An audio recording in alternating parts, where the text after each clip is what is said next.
All right, my friends, let's start.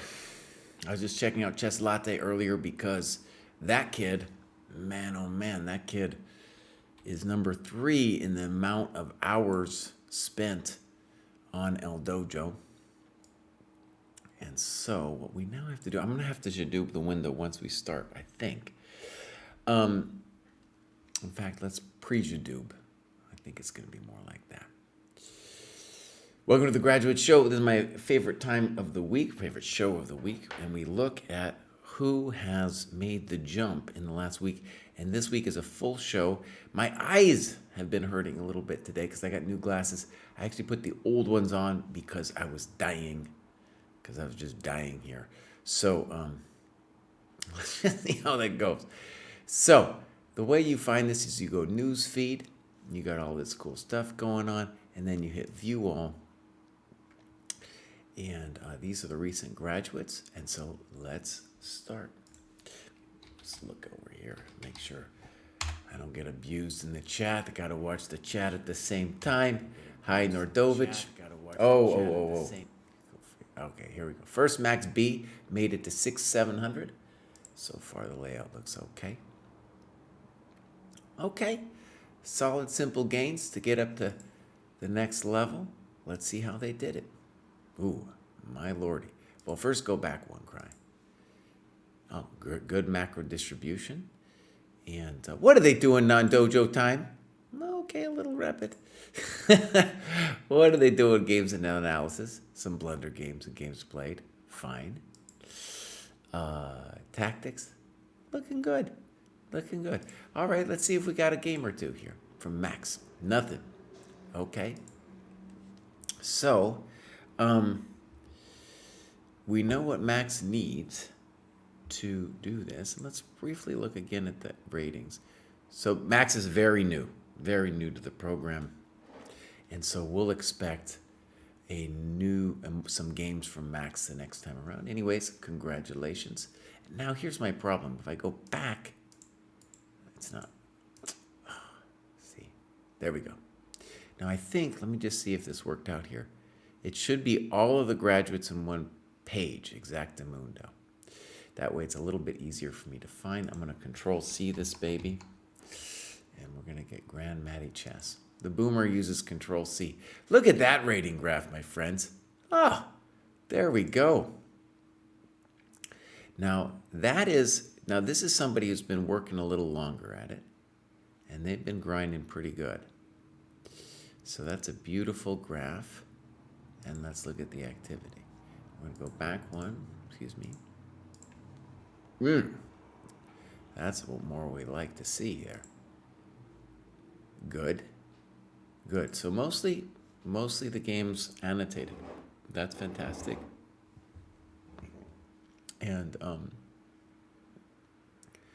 I like the time breakdown. Yeah. Let's look for the games. We got 19 games. All right, my friends. Now, look, you do 19 games and you annotate them well, especially at the lower chords, you're going to make it to the next level. Let's take a look. Okay.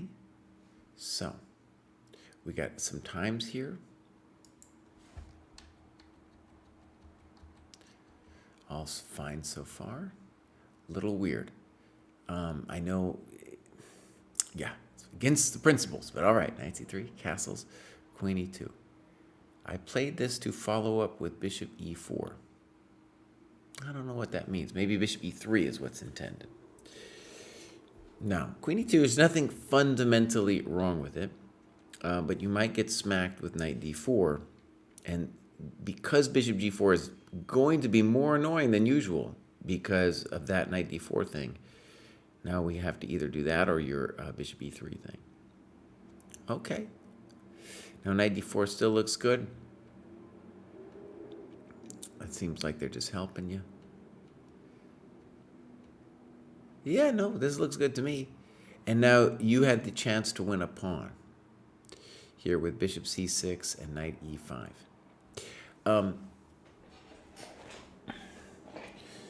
So it seems like you missed that. And that's something that Again, when you do your annotations in the under 1,000 cohort, the main focus has to be, bro, where did me or my opponent drop something, right? And here we have the first drop. Now black is holding it together. A little bit random.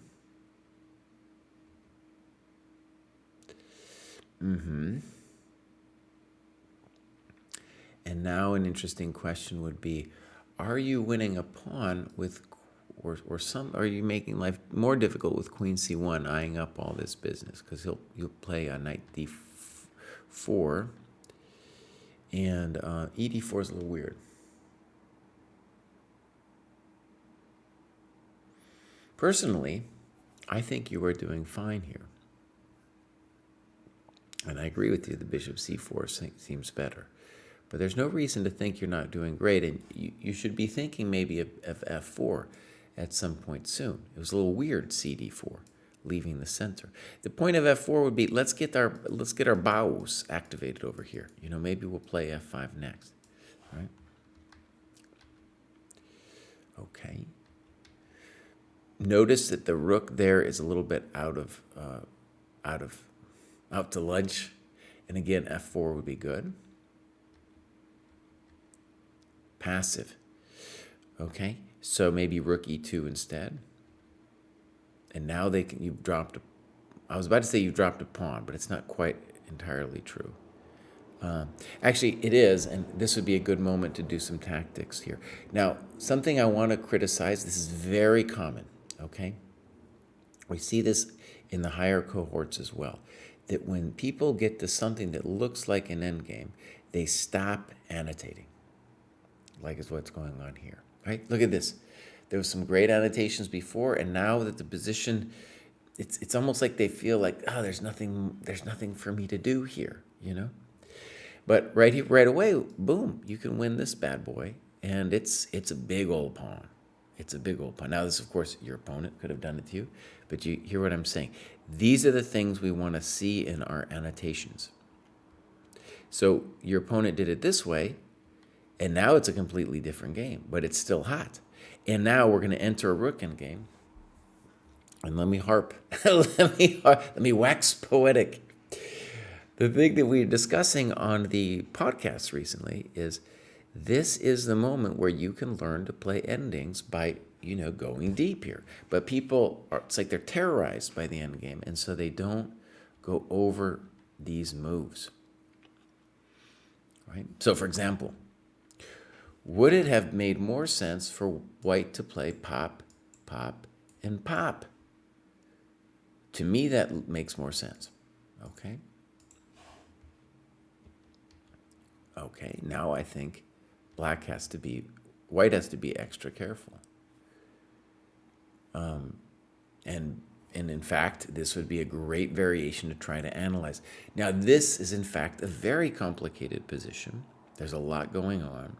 And that's why you in your analysis, you might get it wrong. Okay? But still, this is how you learn to play good endings.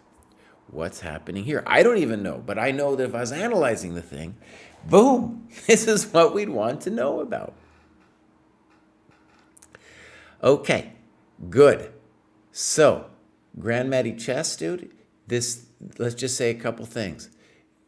You're doing great, and the things you want to be looking for are hanging stuff. That is your path out of 1,000. And then you're doing some great annotations. When you get to the ending, say, oh my God, I know this is really hard.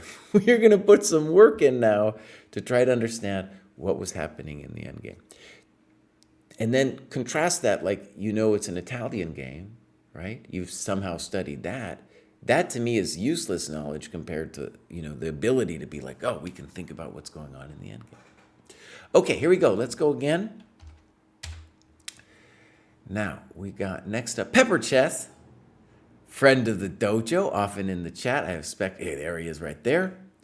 And Pepper Chess, you can see, has graduated 3 times and putting in some good work. So let's read. So I've taken about 6 months off chess due to some personal issues where I did not have the time. I have been back and picked up the program again, finishing off my blunder games, doing longer games in increment over the board, and postmortems. I think the plus side of this really helped with some higher rated player going through my longer OTB games. Good to be back in the graduation stream. Okay, I like it. Okay, so let's click. Yeah, this is a pandemic player. That's what I call him. Working in the English Chess Federation. Beautiful. Let's just see. We do have an ECF rating.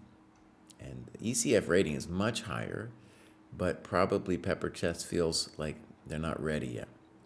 It's not, maybe not stabilized. Okay. So can I just say, Pepper Chess, that's a good-looking graph. You know, good-looking graph. And maybe that was your time off there or something. But in any case, you're doing pretty good.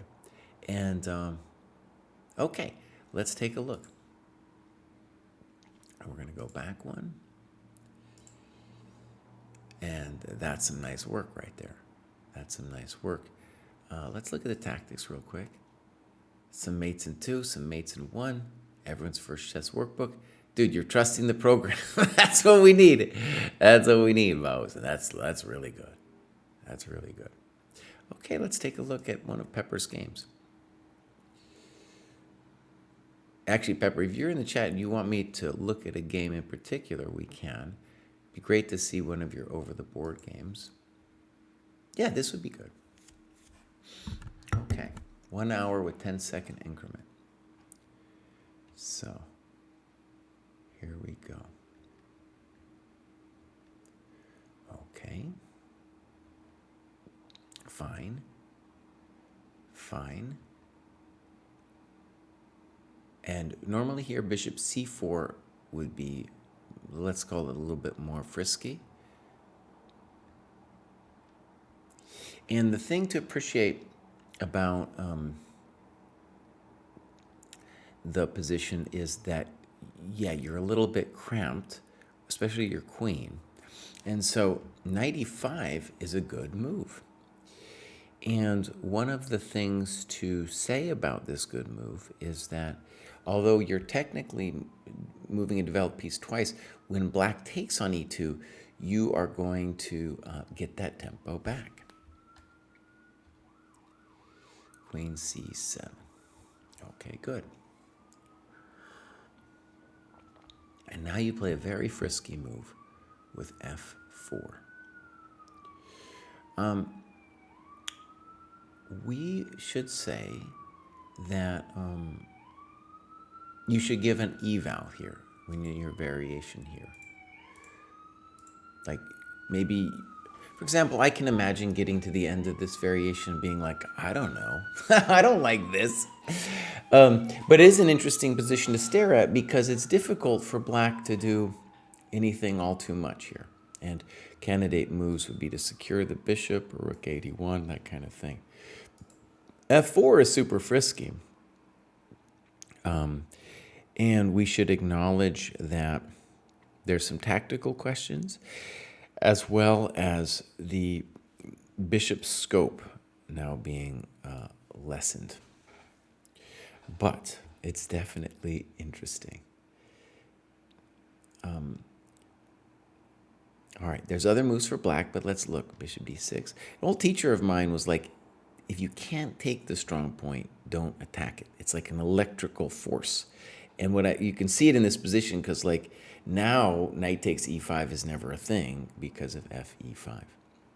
And this one's a screamer, and I'm glad you put a question mark next to it. Let's see what you wrote. I just pushed f4 with the rook protecting it and then moved the same rook. I think much better here was rook ae1. I had a plan of rook behind the queen and looked to attack black's e-pawn with my f-pawn. So right, the rook is doing something. And this is a great opportunity to think a little bit about what's sometimes called like a martial attack with the knight on e5 there, where that piece is worth so much more than your other people. right? These two guys have other questions in life about what they're going to do. And it's not clear exactly how you're going to get at him, but at the same time, it's definitely a dangerous position for black, right? So let's say a good variation would be rook a e1 castles, and then what? Then what? I'm not sure myself, but we have candidate moves like rook f3, knight e4, because that dude needs to get fixed, g4, g5. g4, g5 is the most ambitious, with then forcing knight d5 and then knight e4.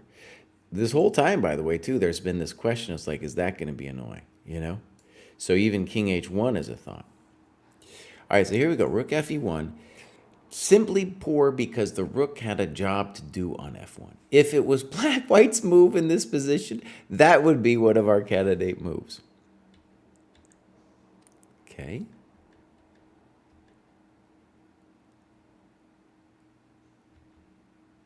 Yeah, and c5, notice that c5 was bad while the knight was here, because that was the reason the knight had a grief, is the pawn on c6. But now c5 definitely makes sense. And now you shut that move down, or at least you try to, and that's interesting.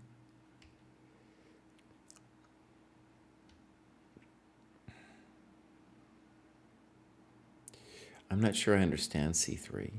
Yeah, why do we need to do c3? Because like in the game, you're going to push past with b5 when this goes down, right? So why do we need it?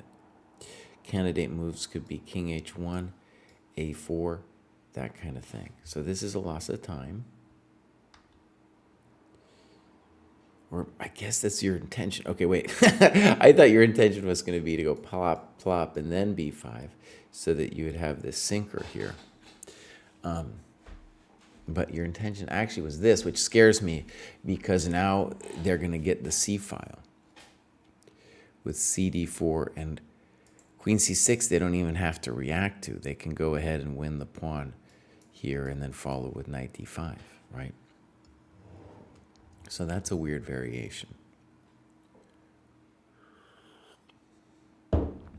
Again, just because I call it a weird variation doesn't invalidate what you're doing. It's just, I'm just sharing my thoughts, right?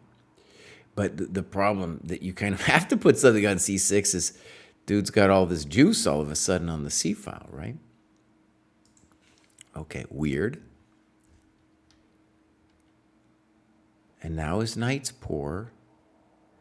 And now you give him some questions. Good. King h8. Now we really, of course, wish that our bishop were on f4. Okay, here is a great opportunity for you to consider, how could I have created drama against the black king? Bishop f4, for example, I'm not really sure what we're doing.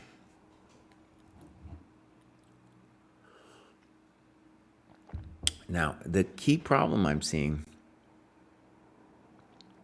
is this queen coming to c2, from which it will have defensive opportunities coming back this way. So, and also for black is this knight is terrible, so maybe an intention for black might be something like that, right?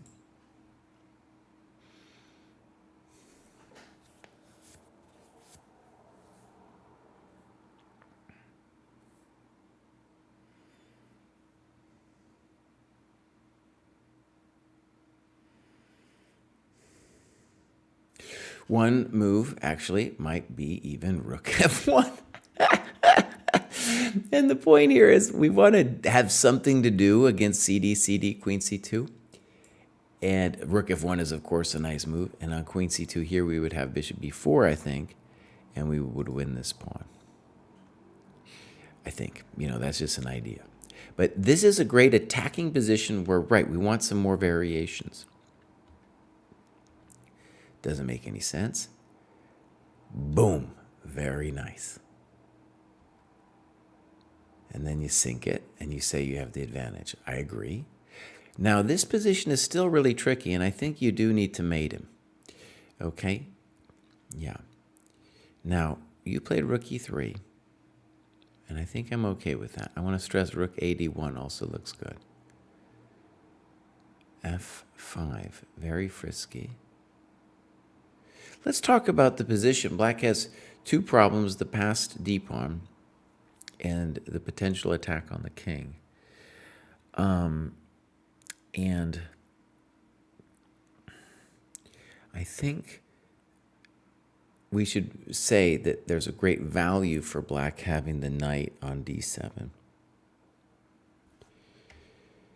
And in general, your problem is that your bishop is blocked by your own pawns. So therefore, we get this really interesting question, should you have taken the thing?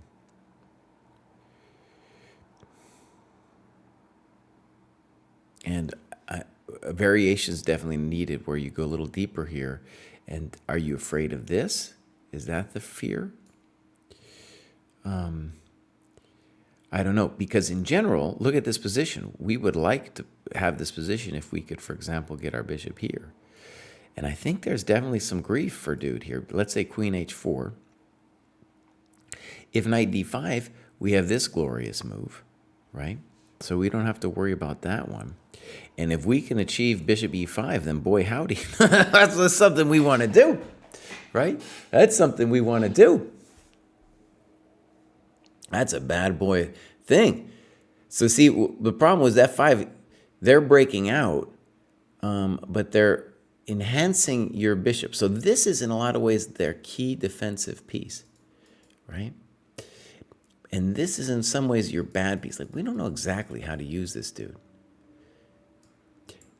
Now, maybe you're still doing great, but I'm worried because of the possible lateral protection that black is going to have onto his king. This looks good. And I agree that rook h3 looks like the main question. Now, is h6 even playable? I want to stress I'm not sure. I'm not sure about that. Let's say check to the miserable king. Let's just pause here for a moment. It looks, maybe it doesn't work.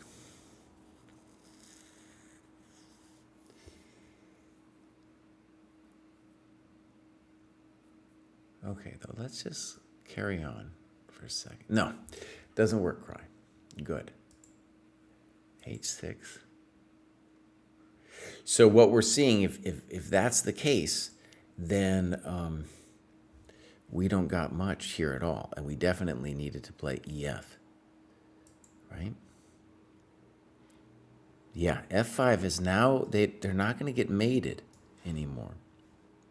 A lot of positions, Frenchy positions with a pawn in e5, where making f5 or f6 uncomfortable is going to be your key task as the attacker, because now that black has achieved it, like your force count advantage on the king side is not as awesome.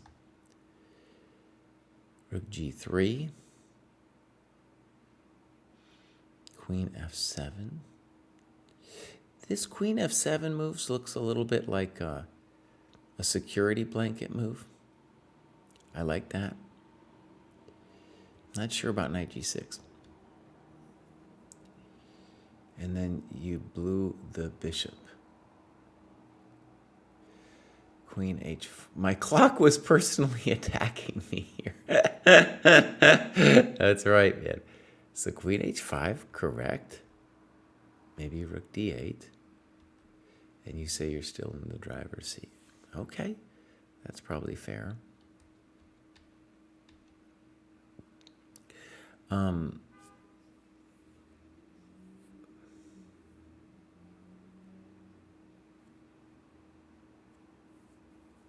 What I want you to see is that now that he's not getting mated, though, it's not clear that we want or need our pieces all on that side of the board, right? So it gets a little tricky. Let's do one more variation, though, here. When you play queen h5, I'm not sure about knight g6. I'm about to explain why. So, rook d8, I think you're winning now, right? That's what made me nervous about knight g6. Because dude needs to do something else. And if he protects the queen, well, I'm still wailing on him over here. So knight f8, it works out brilliantly for this guy, but knight f8, excuse me, knight g6 looks like a terrible move. And you actually write about h6 and then d7. That's a good variation.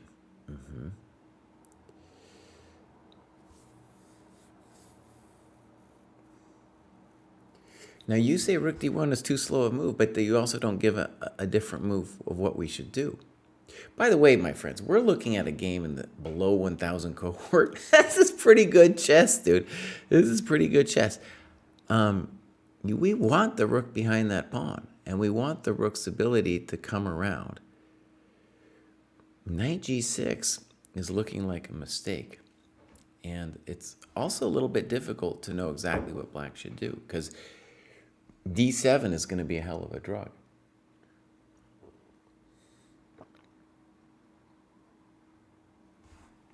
And if we ever fail and play g6, then this bishop g5 thing is going to come fast and furious. This is a nice variation. Bam! Uh-oh. Uh-oh. Yeah, that's not friendly. So I think rook d1, dude. I mean, at the very least, black has to come up with something interesting, and it's not easy for me just at the first glance to know what to do. So, right, this would be an opportunity, because if h6 don't work, now maybe this is a computer line here, I don't know, but if h6 doesn't work, well, he's in real grief. It's very unpleasant.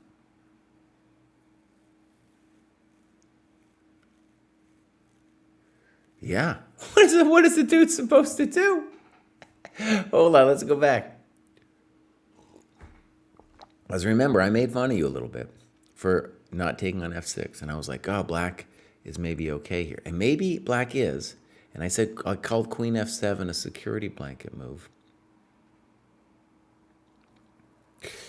So let me do my instinct. I'm not sure about this, but let's say h6. And I feel like I need to get that going. And on rook d1, I think I need to stop that. And then next move, I'm going to say knight h7, and I'm going to say I'm not going to get mated. I don't know, though, because you're still going to play rook g6. So it's still a little hot and heavy. The question, by the way, whenever you lift the rook is, if your attack doesn't succeed, there's the issue of, oh no, oh no, this guy, my pieces are offside. You know, it's like charging the net in a tennis game. Okay, so let's see. Hanging the piece, again, that's for all the under 1,000 cohort players. This is where the game is decided. And then you play it on a little bit more. Okay, Pepper Chess, you're clearly going to make it, Mouse. You're clearly going to make it. That was a good annotation. Let's feature that game. Bam. And great. The only other things for the annotation, it would be cool to know, like, where you thought real deep. I think that's a great eval. We could do some more evals. And, you know, when we get to this position where you get an interesting attacking position, where he allows this one, from here on out, it's like, you know, let's do some big thinking about how to attack, because you will get this kind of thing again. Beautiful. Great. Boom. Boom. Next up, we have Iceman. Have enjoyed the program so far, spent a solid chunk of time studying in this cohort. Iceman I covered in the top of the cohort show, by the way, and he'd done a lot of work, the Iceman. So This is really cool that Iceman graduated. I think I said in that show too that he was ready to graduate. I feel I have missed out on a couple main features of the program, the sparring and the plus minus. How to get involved with the plus minus review process is still a mystery to me. Hopefully I'll figure it out in the next cohort. Yeah, it's something with the program I feel like, we're just trying more and more to get it going. Hopefully this kind of thing where I look at your games, give you a little feedback, is also helpful. We had a dream of, and maybe this will still happen, of bringing in paid coaching. And that could be, it does, for the under 1,000 cohort, it doesn't have to be me. It could be, like a 1,500 player. And in any case, to have a more, for those that want it, a more like weekly look at your games, or whenever you've done, let's say, an annotated games. That's what I do, for example. I'm going to play a tournament. I haven't been doing lessons like the last month because I had already finished my games. And then next month after this tournament, I'm going to have 6 rounds. And so I'll do probably 6 weeks of lessons with KGB, my evil Russian coach. But we also, just in the program, we need to build in more of the plus minus. Here we go. Iceman. There we go. Vows, 809. Yep. Activity. And we're going to go back one just to show the epic work. The epic work that Iceman did here. Yeah. Amazing. So, that is great. Let's click around a little bit. Beautiful. So really, I think everyone's first chess workbook is the most read book in the program. Like, you look at other cohorts, it's not this kind of religiousness that people have gone after this book and really finished it. So, great. That looks good. Yeah, we even got some postmortems. All right, let's take a look. I've done one of Iceman's games previously, but let's look at another. Kuba. This was at least brought in today. All right. So we got some times. Looks like a game 60.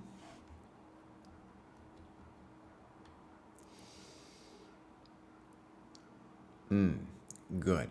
Now, I like what you're saying. You're giving away time. And so one of the things that I really want people to do, especially in the under 1,000 cohort, under 1,200, is don't think about opening lines or systems. Just think about principled play. So this is great that you're recognizing. You feel the guilt of making an unnecessary pawn move. Right? It's unnecessary because this dude's already out. We need to get this guy in. Unnecessary. Giving you time. Good. So notice with knight takes d4 that you are losing a tempo, right? Because when they take back, your knight has to move. Okay. Okay. Weird. Good. Notice here that the key objective is to get, when we play the dream of Federico the F-pawn, the dream is to get this guy involved. You hear that, Pepper Chess? You hear that? We're not going to play rook e1. c5. And you went for e5. In addition to e5, the move f5 followed by g4, g5 looks certainly very tasty as well. But this is also, I guess, just a clean pawn, so we're going to take him. And we'll ask a question. And now f5 looks crushing. Yeah, so we want to look at this move. Bam! I think it's all the way over after that. So imagine f5, if they move the bishop somewhere, I think the queen's gone, right? That's it. So again, at this level, the key thing, and when we're doing our game analysis, is to say to ourselves, there were people hanging stuff. People were hanging stuff. We just got to find it. A little strange. Now, again, there's maybe the chance to win the bishop that we want to look at. So, for example, snippity snop, rippity rop, poppity nop, they cannot go back here, okay, because of g4, right, all the way over. So then they got to get real freaky with this move, and then we got to wonder if they're ever getting out. And here we could do some variations. King f1 could be a variation. You know, b3 followed by a potential bishop a3 could be another, or bishop b2 could be another variation, right? That's the kind of thing we want to work on in the annotations.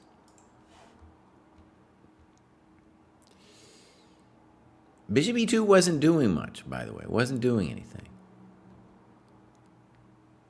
That looks like a loss of a pawn. Okay, you missed it. Put a question mark. Okay. Now I'm getting worried. You should have taken the bone. Bowser's bone.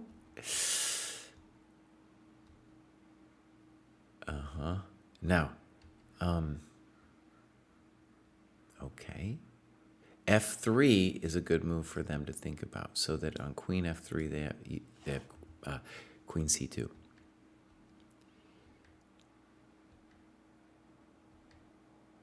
H5, it's kind of weird for me. Frisky. Well, somebody blew it. So, what I want to say is, you know, this level, right? It's these kinds of things that are obviously determining the game. But what's cool, Iceman, is you clearly have a sense of how to place some of the strategy in the game earlier. So again, let me just reiterate where your gains are going to come from. They're going to be coming from looking deeply at these positions, asking yourself, where did somebody hang something? It's not if somebody hangs something. They hang something. You're hanging it too, and that's what's deciding the games. Okay. So. Iceman, you're bringing it, Bows. Let's go and do another. Next up, we got Koi, and he hasn't done it yet. He hasn't done it yet, so we're going to skip Koi. Koi's going to make it some other graduation. But a lot of times people come into the program and they get kind of confused and hit the graduate button. So we're going to skip that one. Kellen, I've seen before because Kellen has already graduated once. This is his second graduation. Look at that nice chart. Every pawn you take, that's a great one. I'm going to try not to sing the song, okay? I'm going to try my best. All right. Maybe no games. It looks like a lot of tactics. Let's click around a little bit. Okay, good. And then we got end games. Beautiful. Tactics. Okay. So, and then what is this person doing? What are they doing? Oh, they're doing some non-dojo tactics and stuff. Okay. So I have a feeling we're not going to see any games. Let's see. No games. Okay, Kellen. So obviously you're going to hit a plateau at some point, and then that's when you're going to really find the need to do the some annotations here. But right away, you've got the talent to just be flying here. Okay, good. Let's do another one. Zach L. Let's give a look to Zach. Let's follow Zach. 137 points. Nice graph. Always nice to see that somebody comes to the dojo. I think, I was thinking about who comes to the dojo. You already have to have played a little bit and maybe said to yourself, yeah, whatever I was doing, I need some structure. And then they come here and, within a month here, let's say, call it precisely a month, we get a beautiful rating graph. So that's what I'm looking for. All right, let's look at the activity. We're going to go back one. Some reasonable work. Also, let's just say, you do 16 hours and you make 100 points. Boss, you're clearly on your way. Yeah. Okay. So, games and analysis. Looks good. Looks great. Let's click around. Okay. One thing I've noticed too, like, there are not that many mates in 2 in the under 1,000 yet.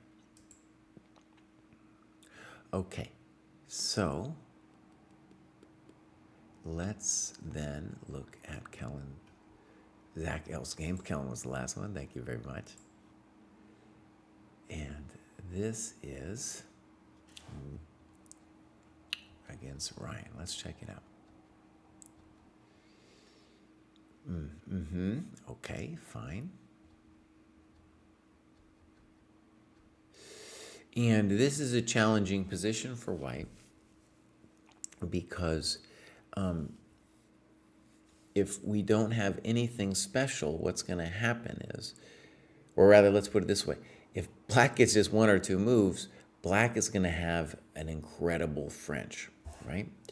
Because they'll get to play e6, and then all of a sudden, doesn't look so good for us. So, we want to do a variation here and an evaluation. Queen b3 is definitely an interesting move. Yeah. B3 is definitely interesting. And the first variation we got to look at is bishop f3. Queen b7, knight d4, bishop b5, knight b5, check to the miserable king, queen d7, here. That's proof that the tactics are all in your games. I think that's why that tactical trick is why queen b3 is actually playable. Right? Okay, queen d7. And now you played bishop e2. Maybe it's your best move. But it can't be because you're hanging the pawn. I'm just looking for a second. So the question for me would be, obviously this bishop f3 looks poor because you're hanging your business. But if we go here, let's just say as an example, and then this happens, are we worse? Bishop f3 could happen first too, even, And the fundamental grief is this like a really bad French structure? That's what it kind of looks like. And so I would be interested in White. It's like, well, can I prove anything from this, So first of all, to recognize this is a strategically difficult position for White. Like Black's putting on some real pressure and then you got to try to figure something out. That's actually, I think, a clever move. I don't know if you saw that variation. And then here, clearly, you missed this, and now Black is much better, I would think. Okay. Black's playing a good game. Does that make sense to me? No. This was kind of baffling. Now I regained some initiative. The computer thinks it's worth a whole pawn. Okay. I don't know if the computer's your friend here, but it is true. The queen g3 is a good move. And we've had several positions today where we had a pawn on e5. And usually I think of that as like a French structure. The other one, of course, there was a pawn on d6 in addition to it. But the pawn on e5 is important as a structure to think about because it means that you have more space on the king side. And like here, you're the one who's the bows on that side of the board. Boom. Good. Boom. Good. And that's a blunder. It's not unfortunate for you. It's not unfortunate for you. So let me say something, Zach. You're using the computer here, and it's not helping. It's not helping, because in this position, it's really, I don't know, it's a fascinating position, and we need to think about what's going on. So, for example, if Black wanted to play on the G file, which I'm not sure they should, then they should consider this move. Now, maybe the computer is like, oh, I'll just take a pawn. Okay, but this would be the human approach, and we play rook G6, and we get the coconuts rolling. Now, does Black have enough? I don't know. That would be our variation to think about, right? And then this move, what's cool about Queen F6, and maybe your opponent didn't realize this at the time, is that now, obviously they didn't, now they can't play a move like Rook G6. So, but we could analyze a move like, we clearly don't want to just leave Rook G6. We want to say something like Queen E7 and then ask ourselves, well, how do I feel about that position, right? Okay, good. So you wasted, let's hope you just wasted the fool here. Good move. Okay, so Zach, you're clearly going to make it, Baus. You have made it. And you're now out of what I sometimes call Plato's cave, out of the 1,000, broke the 1,000 barrier. And from here on out, your opponents aren't going to hang stuff as frequently. They'll still hang stuff, but it just won't be as frequently. So, all right, let's go. And next up, we have Ription Desk. So I tell a quick story. The dojo is doing this book called How to Analyze Your Games. And we're putting the 5 top games from each cohort in there. And we have a couple people describing their process and the process of annotating their games. And the reason that was important was because, let's say if I describe my process, it's something I've been doing a long time, and I'm not in the under 1,000 cohort or something. And so we want people from different levels describing what they're doing. Anyways, I brought that all up because Ription Desk, also known as Description, is one of the people there. And so let's read a very quick graduation after I spent about a slow year in 8 to 900. I don't actually think most of my improvement was during this past week, but more so my rating catching up to my work put in over the year. That said, I've been putting in the work recently, so I'm in good form. I'd attribute a significant rating gain to playing what I feel are actually a lot weaker opponents as I switched back to the 30-minute pool on Chess.com from 1510, because while increment is nice, I was getting into time trouble a lot. Mate in Twos in the counterattack chapter of Let's Learn Chess the Right Way have been very challenging, but with the Mate in Twos, I feel like I've gotten over the difficulty hump of the high 300s. Knows all was talking about. Good. I think he's talking about the problem level difficulty of the high 300s in that book, the Mate Twos. Haven't got the Morphy book yet, but have been enjoying looking at his games in the Lead Chess Study. I mentioned this in Discord, but the dojo points for endgames feels very overrated, and I haven't even done any of the sparring positions versus human. Just look at my points versus time invested.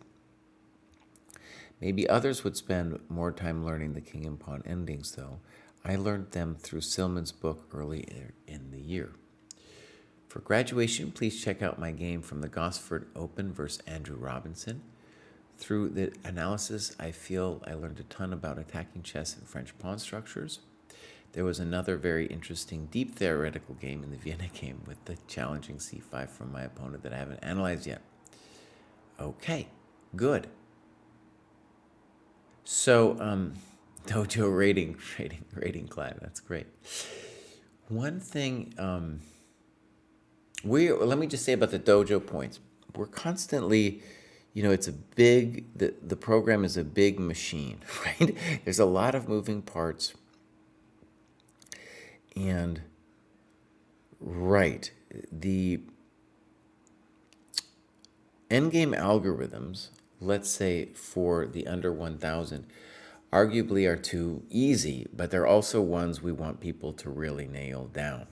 Let's go actually look at Ripchendesk and look at his training program just for a second and look at the endgame.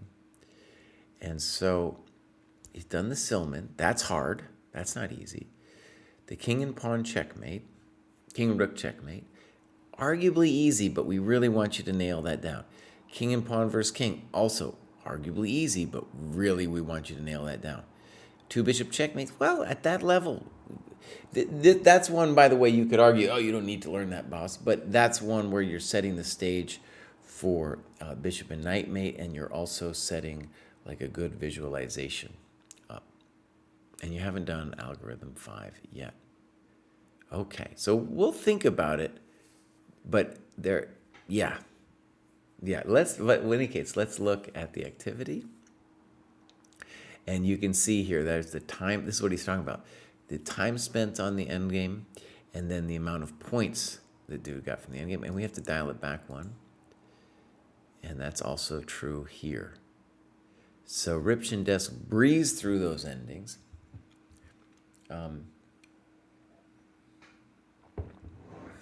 Yeah, I think there's 10 points if you get, like, if you complete an algorithm, you play it against 3 different people. Yeah. Okay, maybe you're just good at it, Baus. You did the Silman book too. Which is really good. How did you do the Silman book, though? You must have done the Silman book earlier. See, because if you'd done the Silman book, maybe those were easy for you. But if you'd done the Silman book, it wouldn't be 2% of your time. Okay, so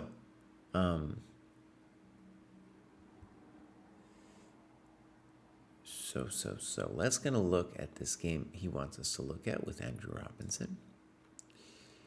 And I'm gonna put this game, I might change it, put a different one, but this game into the book, as that's where we stand now. It's definitely in the new cohort games list. There it is.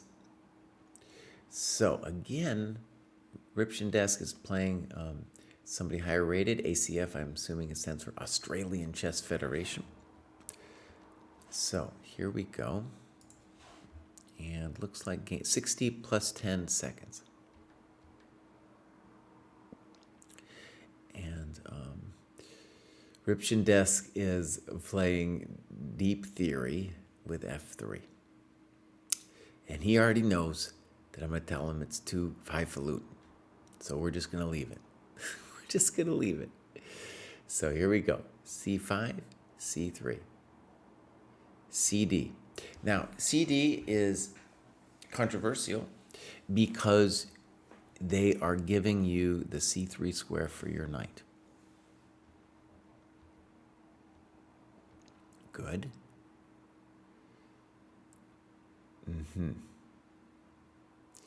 And to me, it's a big deal that CD happened. I'm okay with saying that you have a clear advantage here, though. Bishop D3, the most ambitious move.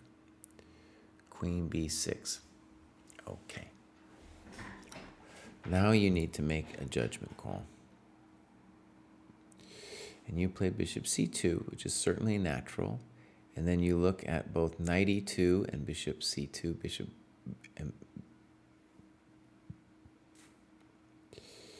Let's read what you say about Knight E2. Could have gone for this to defend the D4 pawn without allowing the knight before tempo. I did see this later in the game, but I also thought my pieces were a bit tangled. How is my queen going to get to the king side? But of course I'm mistaken, and black has knight before anyway, but at least I haven't spent a tempo already moving it. Right? And let's just say something from the white player's perspective here, or both players. Obviously, in the French, we have some problems. We have a little less space, and we have the bishop on c8. Our pawns are pointing towards the queen side. So, black needs to create drama over there before they get mated on the king side. And in particular, also make you deal with this pawn. So if you can consolidate that pawn, then you've done yourself a massive favor. The thing I want to say about bishop c2 is I don't think knight b4 is a good move because the knight needs to stay in contact with this pawn. And the bishop, if anything, is a problem because of a later rook c8. But note to bene, check this out. Note to bene, is that the queen on b6 isn't necessarily the greatest thing for black because it blocks the natural knight b6 untanglement. Okay. Now we're going to see black's level on the next move after bishop c2. I think black must consider f6 here. Let's see what they do. Good move. You consider f5 as well. And I think castles would definitely also be on the agenda, but black has to realize that the only way this queen b6 is going to be of value is if we harass the diagonal with, like, now there's no castling because of fe. Let's see how you played. a3. Now that's highfalutin.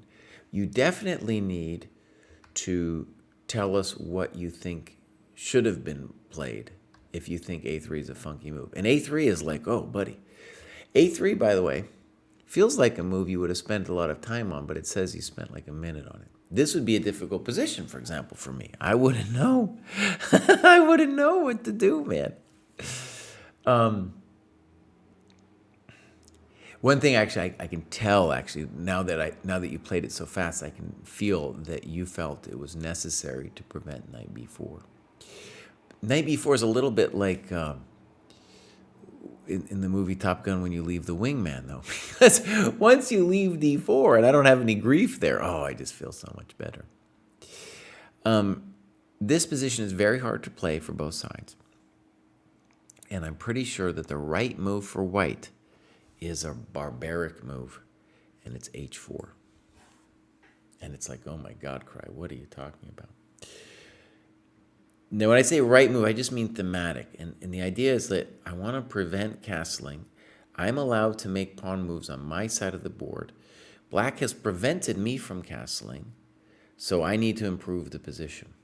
How does h4 prevent castling? Truth be told, I'm not 100% it does. I'm just assuming that this is a mate. Okay, that's my assumption. I think it's true. I'm going to go ahead and say I think it's true, right? Okay, so that's a standard idea. All right, so a3, fe, fe. Okay. Now, this might be a little highfalutin. I'm definitely happy you didn't play de5. But black playing fe is a concession because it freed your bishop and potentially gave you this f4 square that we might use when we do this business. Castles. Castles, hanging a pawn. Okay, so my friends, look, it's about material, right? It's about material. And let me be, is it cruel? I don't know. The thing you're doing with like fantasy variation and yada yada, leave that. Leave all that opening stuff behind for a little bit. You'll get your chance to do fancy opening stuff later. But right now, it's time to think about the tactics. Now, that being said, I'm not 100% sure you're actually hanging your business here. We're gonna look. Now, whether or not this knight e5 works, I want to stress a really good-looking move here is still h4, threatening bishop h7. And then you can ask yourself, well, what should black do? Well, they should sack. and then collapse the center. And I bring this up because you can see, like, if queen b6 is going to work, it's going to be some kind of action Jackson like that. So castles, by the way, one of the things that's interesting there is rook f3 is still a move.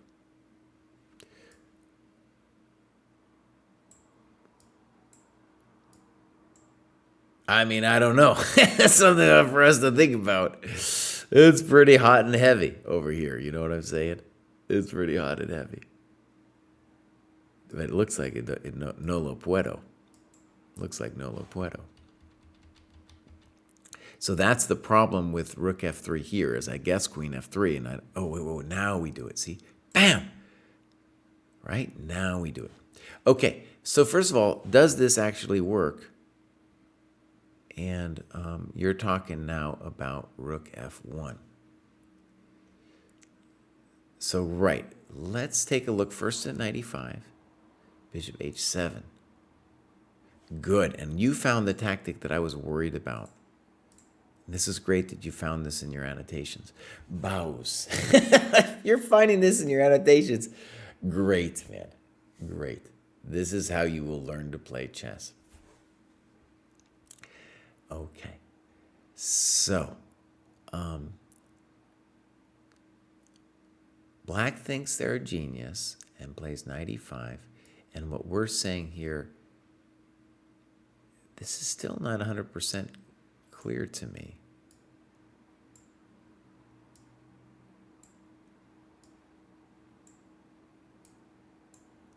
Black has achieved some development, but is down a piece for a pawn. Well, we got to say this ain't, the party isn't over, right? The party isn't over. Yeah. The party is not over yet. I want to go and tell you this is a very complicated position here.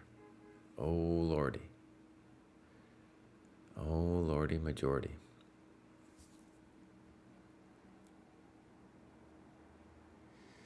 Yeah. So, good. These are all tactics. And I just want to introduce you then to this rook f3 thing. Also fascinating. Where unless the rule of thumb here is if you don't have anything, if white doesn't have anything and the center collapses, then black will be better. It's still hot, though. It's still hot. We got, yeah, there's things going on here. There's things happening. Okay, I could spend a long time on this position. And this thing that you did here, bishop d7 exclam, black is either winning or losing. Yeah. That was an obvious thing to say. That was an obvious thing to say. Oh, this is super hot. Bishop f4, rook f8, g3, and the reason we're not done yet is because g5 looks like it falls to queen h5. But then we have this move, and it's pretty hard for white to deal with this drama. Maybe, see, and look at this. Rook c1 could be a clever thought, but then we hit him with g5, and then on queen h5, the bows hangs. The bows hangs because of the pin. So that was a great variation. We could go a little deeper on that. And by the way, this kind of thing, I played the French forever. This kind of thing is out there. This is like you played some French stuff, you're going to get some joy here. Okay, so this was a mistake, right? And we get this position. Yep, definitely a cold shower. But also, this position, I think we should believe fundamentally in black here. He's got the two bishops, he's got some stuff going on, and your king is like in the wrong spot.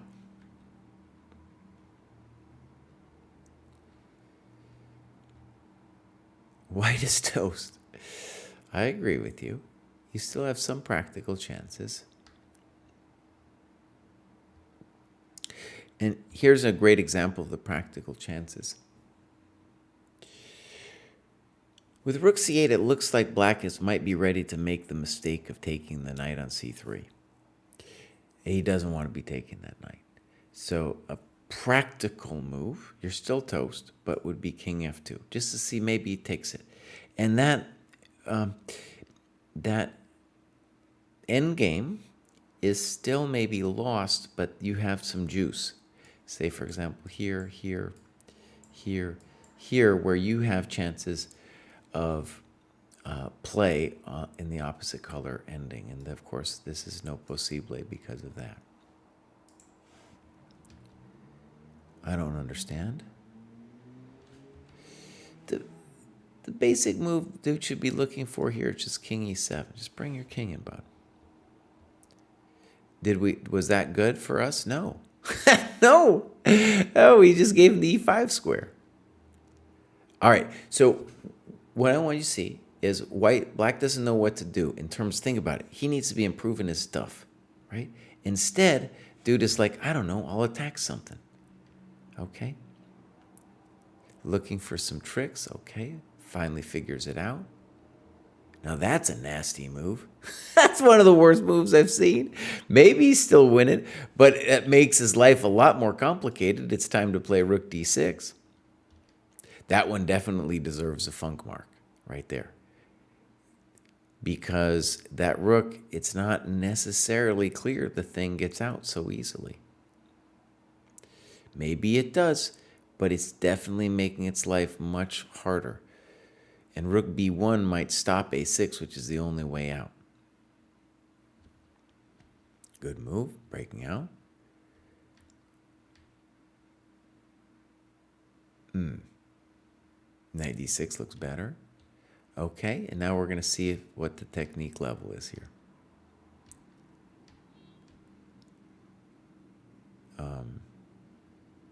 And black wins. So, a couple things. You could have spent longer on the clock. This is great analysis, Ripshin Desk. You are clearly going to go up, and it's these tactical things that are holding you back. But seeing them in your games is what's going to take it to the next level. You played a little fast, right? And I didn't spend enough time on, I could spend forever talking about like, well, how long did you think about certain things? I'll choose one moment to think about it. So rook d1, you thought a little bit. Rook a5 should really raise such an eyebrow that you're like, oh, maybe I could do something. Maybe I could do something. And my move, rook b1, I don't think is actually any good anyway because of d4. Maybe you felt like you got to play rook d1, and maybe you got it. Rook a5 is just like, that makes me feel like dude doesn't understand. And if we're going to play that, if we're going to stop d4, it should be king e3. Okay. Ripshin Desk, you're bringing it, Bows. That's great. Okay. Here we go. So, Borya here, also graduated several times. Third graduation in 6 months, 230 points. I really like the program structure because if you trust it, if you can focus on what really is going to improve your chess at your level. After 6 months, I can feel the improvement. I have really enjoyed going through Morphy's games. I have struggled finding concrete plans during the games, and the book recommended by the dojo provides ideas and has helped me to understand better my positions. In addition to the joy and admiration that you experience going over his games for the first time. Although I still hang a piece now and then, the Polgar books have improved my visualization and tactical skills. Well, there you go. We should put that on the front page, dog. Put that on the front page of the program. There we go. So, Borya's crushing it. Borya, tell us something where you are, Bows. Say like, oh, I live somewhere, I'm X years old. We want to know. We want to know. That's a great, well, look at that graph, dude. What are we talking about? Oh, amazing. Okay. So, we're going to back it up one. And beautiful. Look, and that's a great macro distribution. And let's click. Beautiful. And click. Classic. Classic. And let's look at a game. All right. This is a game 60.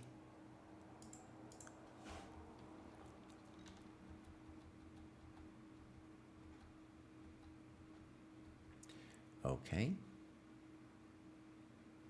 Good. Good annotations. And then we got to say knight g5 is poor, right?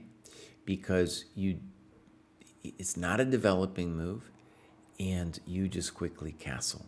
Your response then is a developing move, and your opponent's was not. Okay, so one thing to see about h6 is that h6 is a psychological move on your part, insofar as the knight on g5 is actually a tourist. That knight isn't doing anything, okay? So we don't need to be in a rush to push it away. But I like that every move you're developing. I'm liking that a lot. d6, because you're up in time, I would consider d5. d6 is fine, but whenever you're up in time, you want to take the option to open the position. The value of time increases as when you're the value of time increases as you open the board, and you have that advantage here. And like I've said 1,000 times before, after you get out of the 1,000s, you're going to face a bunch of people who just give you time, right? And then it's our job to exploit that. Bishop a7, I think, is reasonable, but it is, of course, giving up time.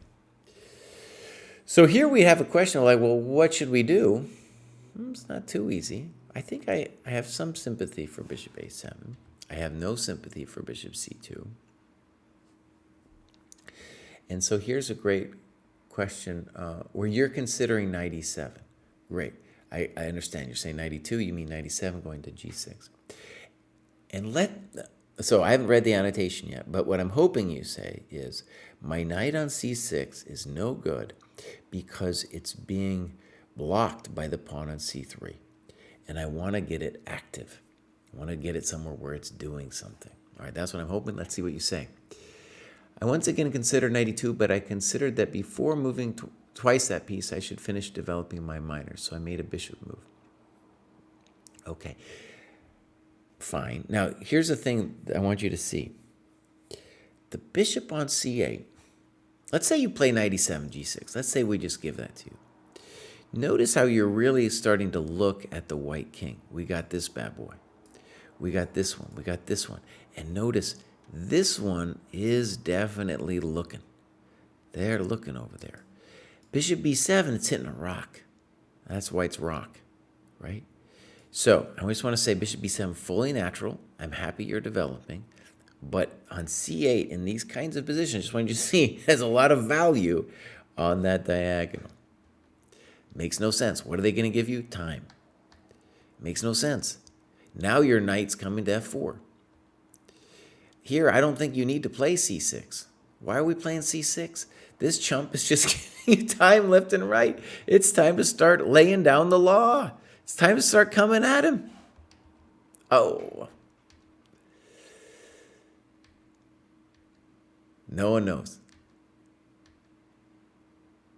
And now rook ac8, I like it. Simple chess. Okay, again, they're not really developing. And you get real frisky here and play d5.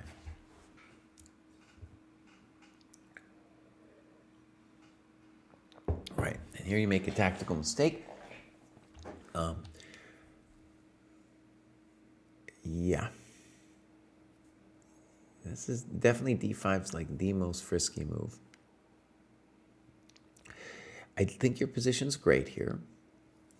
And the reason I think it's great is I don't actually see many plans for white. The bishop on c2 looks to me like a chump. And we then want to think about how to mess with white. And you can see, first of all, this bishop looks great, but it isn't actually doing it yet, right? So an ambitious plan here would be h5, first of all, preventing the knight coming, and then coming for the whack. And that's obviously also just as ambitious as d5 is. But I want to stress you have the force count over there. All right, let's look at d5. Good move. Dude, you're playing some chump and they found bishop e5. It's a great move, exclam. Knight h3, rook e5, and then they're up a pawn.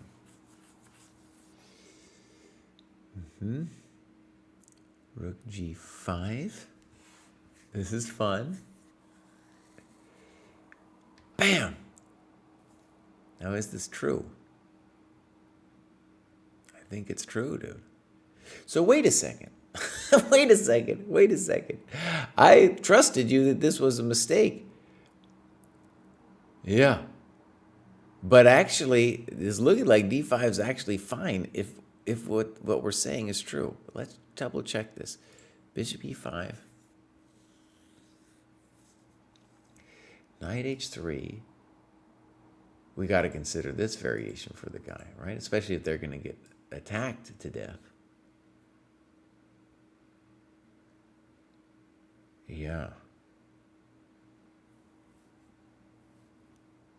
And this is just interesting. Okay, so GH a mistake. Good move. Great move. That doesn't make any sense to me. Maybe it does to you. Okay, it seems like it makes sense to you. I don't get it.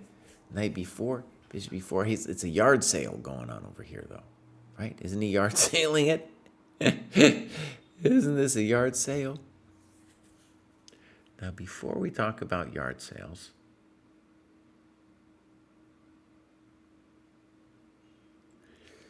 let's just see. Did we have another move? Let's go ahead and say that knight e3 was definitely winning on the spot, right?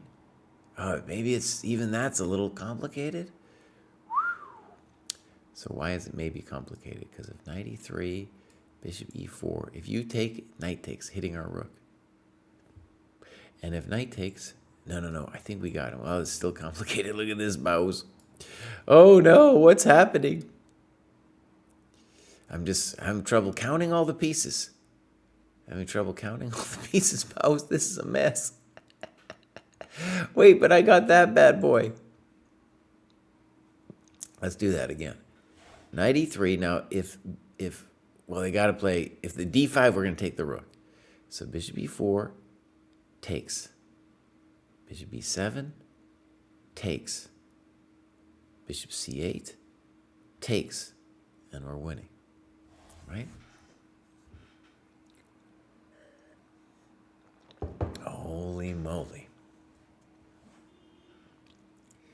So, knight b4, we could talk about that. By the way, dude, you're playing in the 1000 cohort, and you're doing good annotations here.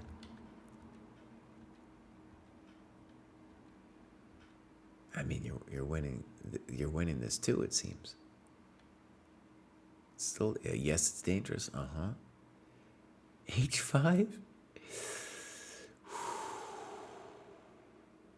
Buddy.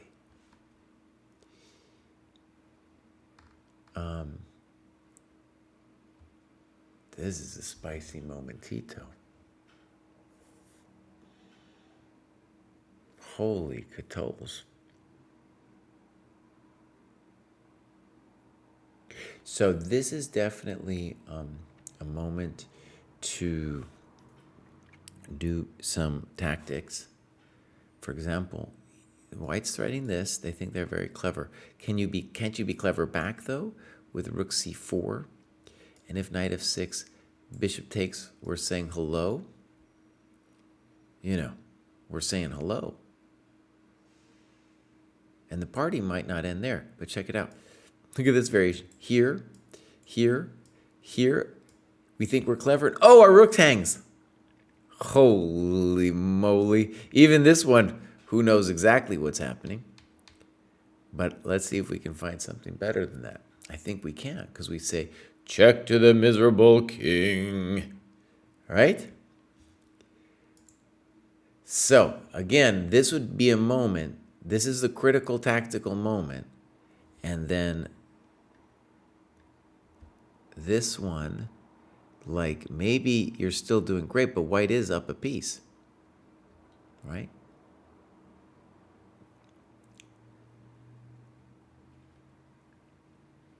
Yeah.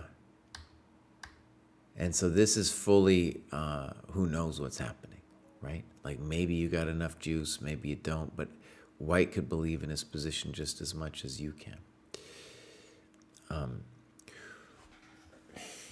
First move from white in this endgame doesn't look right to me. The knight retreats and goes to a passive position. The knight on e4 is amazing, though. And so f3 is a thought, but then we kill our other knight, right?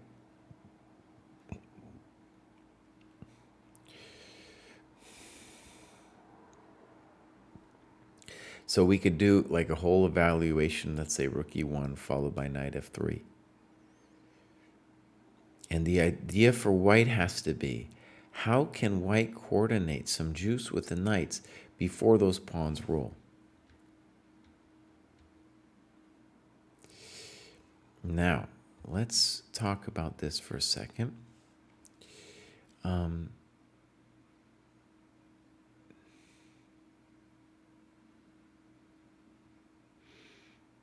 Okay, seconds on the clock. Don't hang anything, Bobs.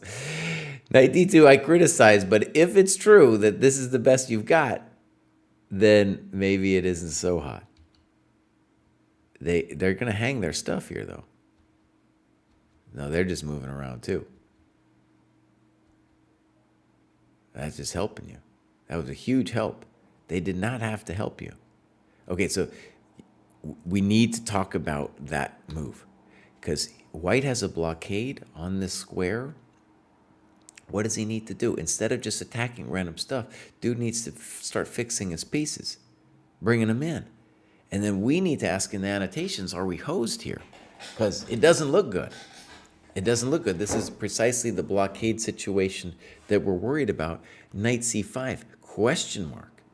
Question mark. Now we're rolling. And the difference is extreme. Because we're rolling. Yeah. Oh, no.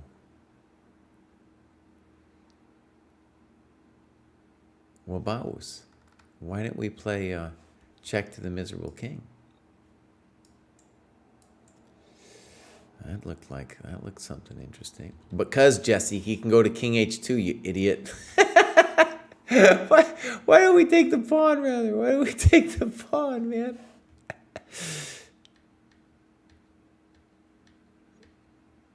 Oh, my God. All right, let's see what happens here. Someone's hanging their stuff. Black wins on time. Okay.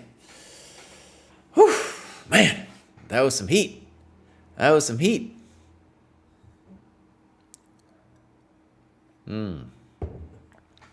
Okay. Warrior, you're crushing it. These annotations are great. And then what we can advise is there's a little bit more tactical work you can do in the critical moments of the game. Whew, man, oh man. Man, oh man. All right. It's getting hot. Boom. Boom. Have I already been at this an hour and a half? Oh my gosh. So, Konstantin Köhler.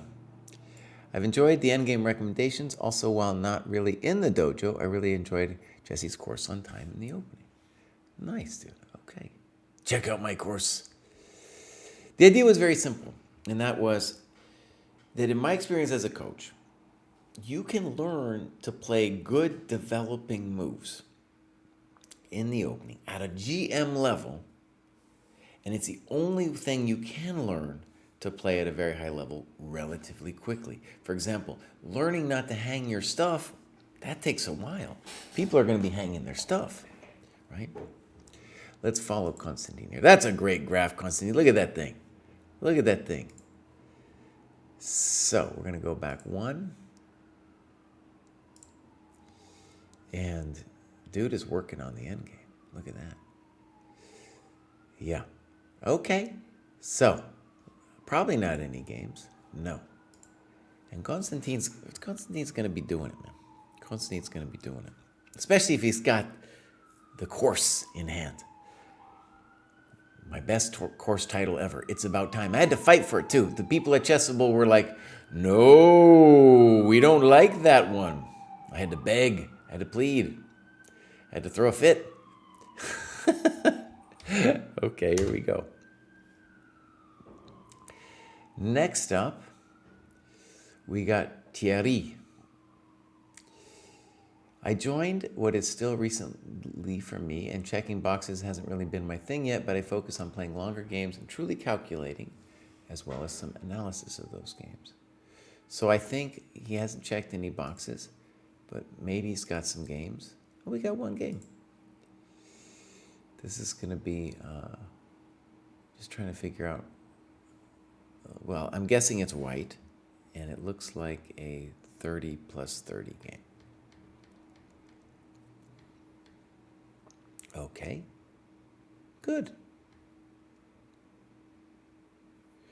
Now, CD5 is mostly okay. I want you just to observe that, though, when you play CD5, you are letting your opponent's bishop, this guy, out. Giving time, maybe not terrible, but definitely giving time. So taking on C3 would win time for black. Weird. Okay. Fancy. Okay, I wasn't paying too much. I played too fast. And, yeah, careless calculation. And also, you can see what you're a victim of is playing chess online, and it's just so distracting that you see a move, and this is what we can call that an impulsive decision, right? An impulsive decision. And what would be correct? You should tell us what is correct. B4 followed by bishop B2, and you're just fine.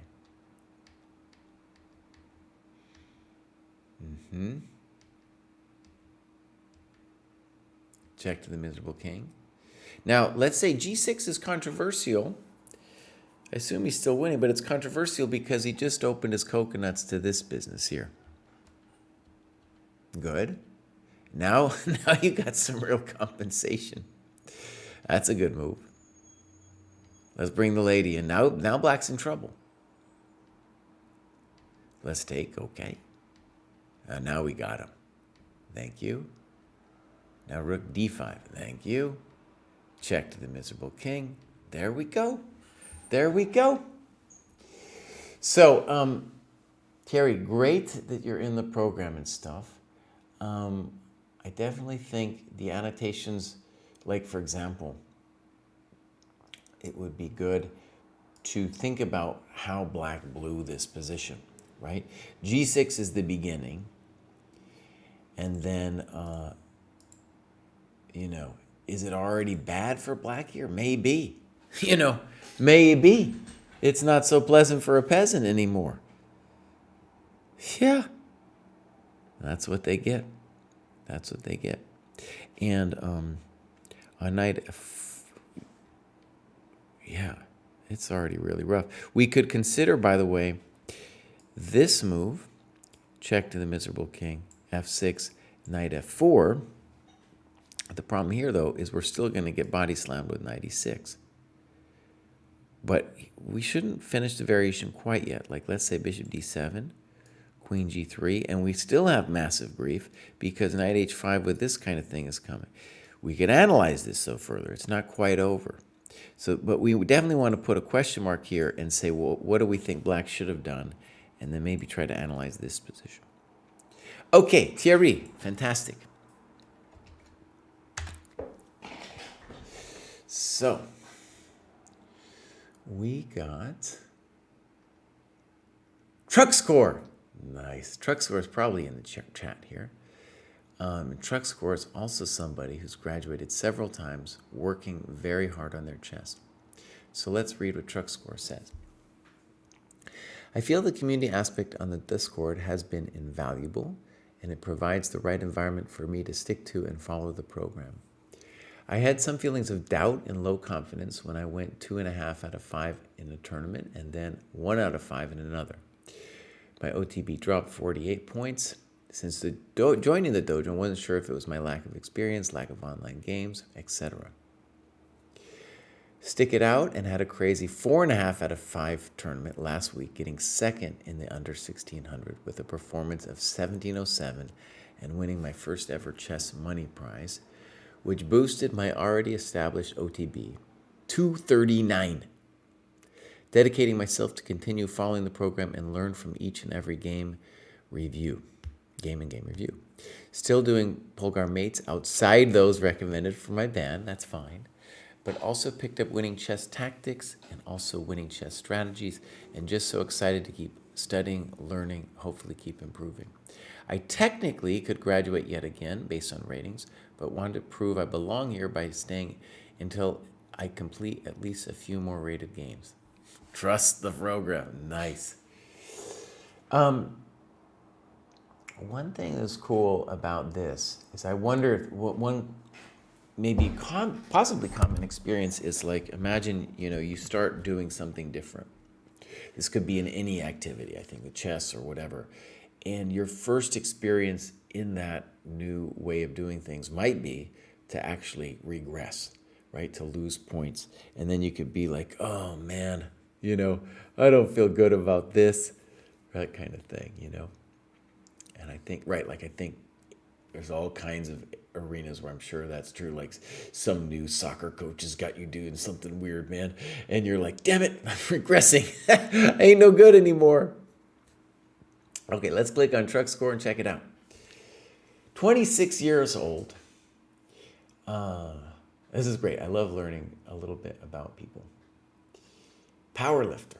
Nice. Great. I think we've talked a little bit about this, it's interesting, is that power lifters and a couple other kinds of sports are very measurable, and you can have training programs. And I think mostly dudes, but everyone, is really attracted to measurable results, right? I'm doing a lot of CrossFit, and there's some lifting in there, and so it's always cool to be like, okay, what can I do? And the lifting is then kind of the equivalent of a rating, if you will, right? Okay, cool. Let's take a look. Activity. And we're going to go back one. Dude, Truck Score brought it. Dude, look at that. 81 hours. What is Truck Score doing? Oh, I click on that thing. Oh, that's about time. Great. That's great that Truck Score did that. Yeah, I think Truck Score said in chat that really helped him out as well.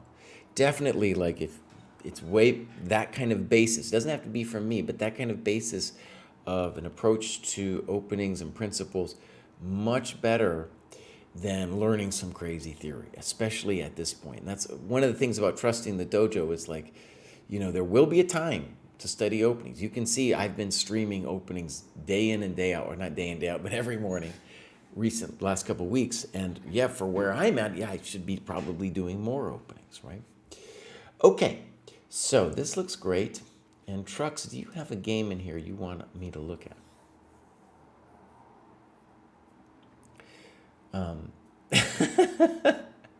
Big Jerry's in the chat, that's cool. All right, here we go.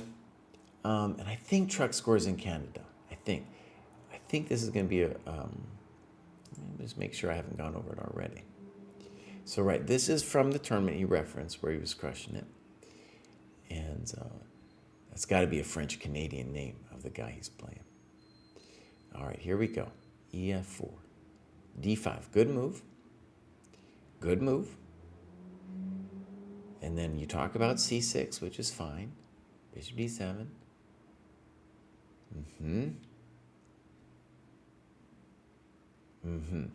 Okay, this is interesting. Queen E7. Not sure I like it. I'm going to go ahead and say I'm pretty sure I don't like it. Okay, so interesting position. And the challenge for us here is to figure out a way to deal with this massive pawn situation that white has going for himself, right? Queen e7, the controversy there for me is that you aren't, maybe I have to give it a chance, this queen e7, right? But the thing that looks wrong about it in any case is that you are blocking your dude in, right? And then we're going to really have a problem figuring that out. So, knight b6, I want to stress you're not threatening the pawn because of the old queen a4 check. So that we can leave out. And then, I think the variation I would be interested in looking at would be bishop d6, let's say d4, castles,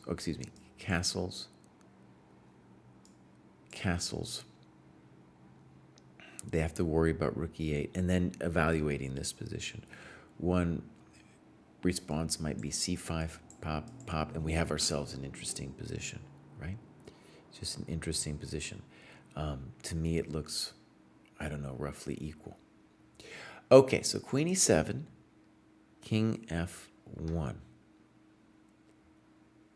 The problem, we should say king f2, I assume, was knight e4, g4 could be the issue. Okay, castles.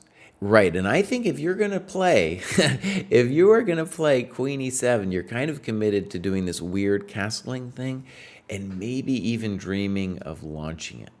And the reason to launch it would be just to get these dudes out, They need to come out. d3, I don't like that. What? Why I know what both players are thinking. Both players are thinking this pawn's attack, but it's not. Check to the miserable king, right? So this is this is a huge loss of time if we just play d4. And here I'm worried that white is just strategically winning. Okay. So you panicked here. And this is a developing move for white. Okay. Knight c3.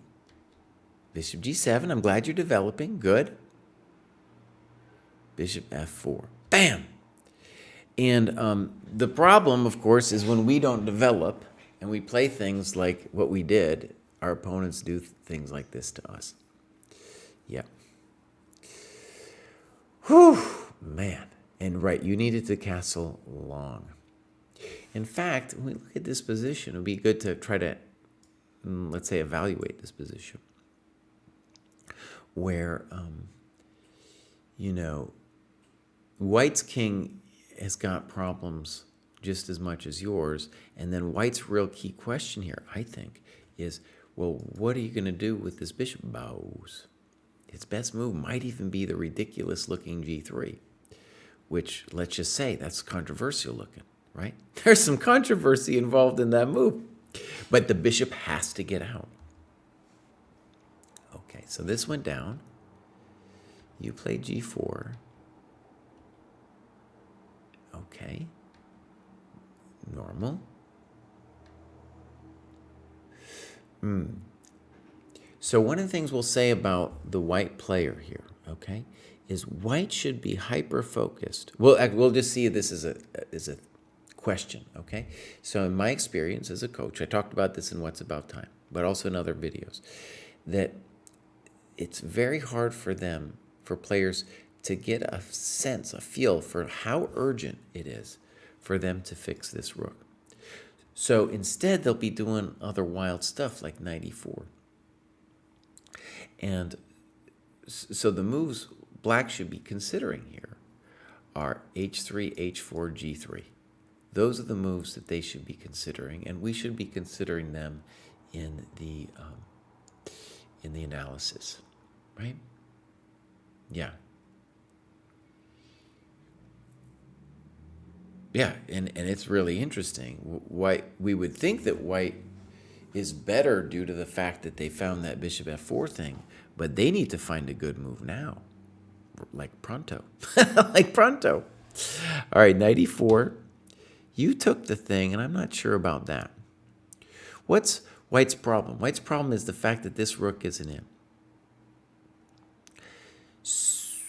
Actually, knight e4 is beginning to grow on me, so let's just let it happen here. And you played rook fe8. And one thing I want you to feel intuitively is like queen a7. That ain't it. There's no way, at least not in my world, where you get to play chess like that. No way. This king, he ain't free yet. He hasn't solved his problems, man. That guy's got problems, you know? Yeah. Yeah. There's no way. So, you shouldn't fear that. Now, we should still be interested. By the way, I think you should probably be much better here. That's just my gut intuition, because the king hasn't solved its problems, right? So b5 is an interesting move, and c6 is an interesting move. And why do we like rook a e8? Because maybe someday we're going to push f5, depending on how things go. b3. Notice what I said, okay? Look, this is very important. When will they realize that they got to fix the rook? How long is it going to take? The longer it takes, the more juice you're going to get over there. Okay? They didn't realize. They still haven't got it. Now you're going to take? No.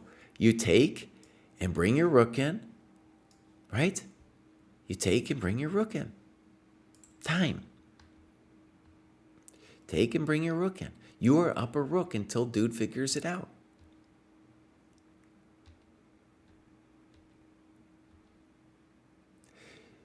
Okay.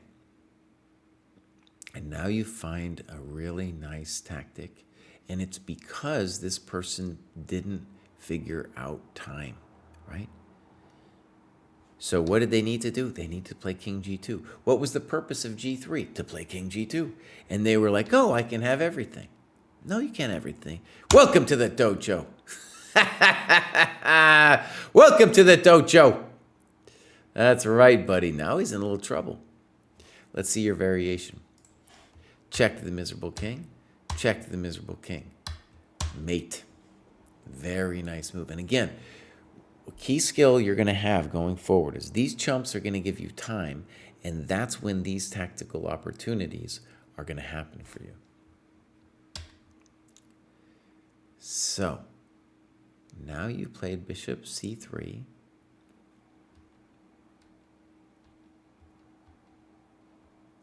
Nice, dude. Wow. Yeah. Can we just say, let's go back for a second. Truck score, okay? Truck score, has been bringing it, and dude, playing over the board. Let's look at this. They were truck score, dude, on a whole nother level here, bringing it with the chess progress. That was a good game. That was a good game. And then there's clearly like the building blocks for later improvement.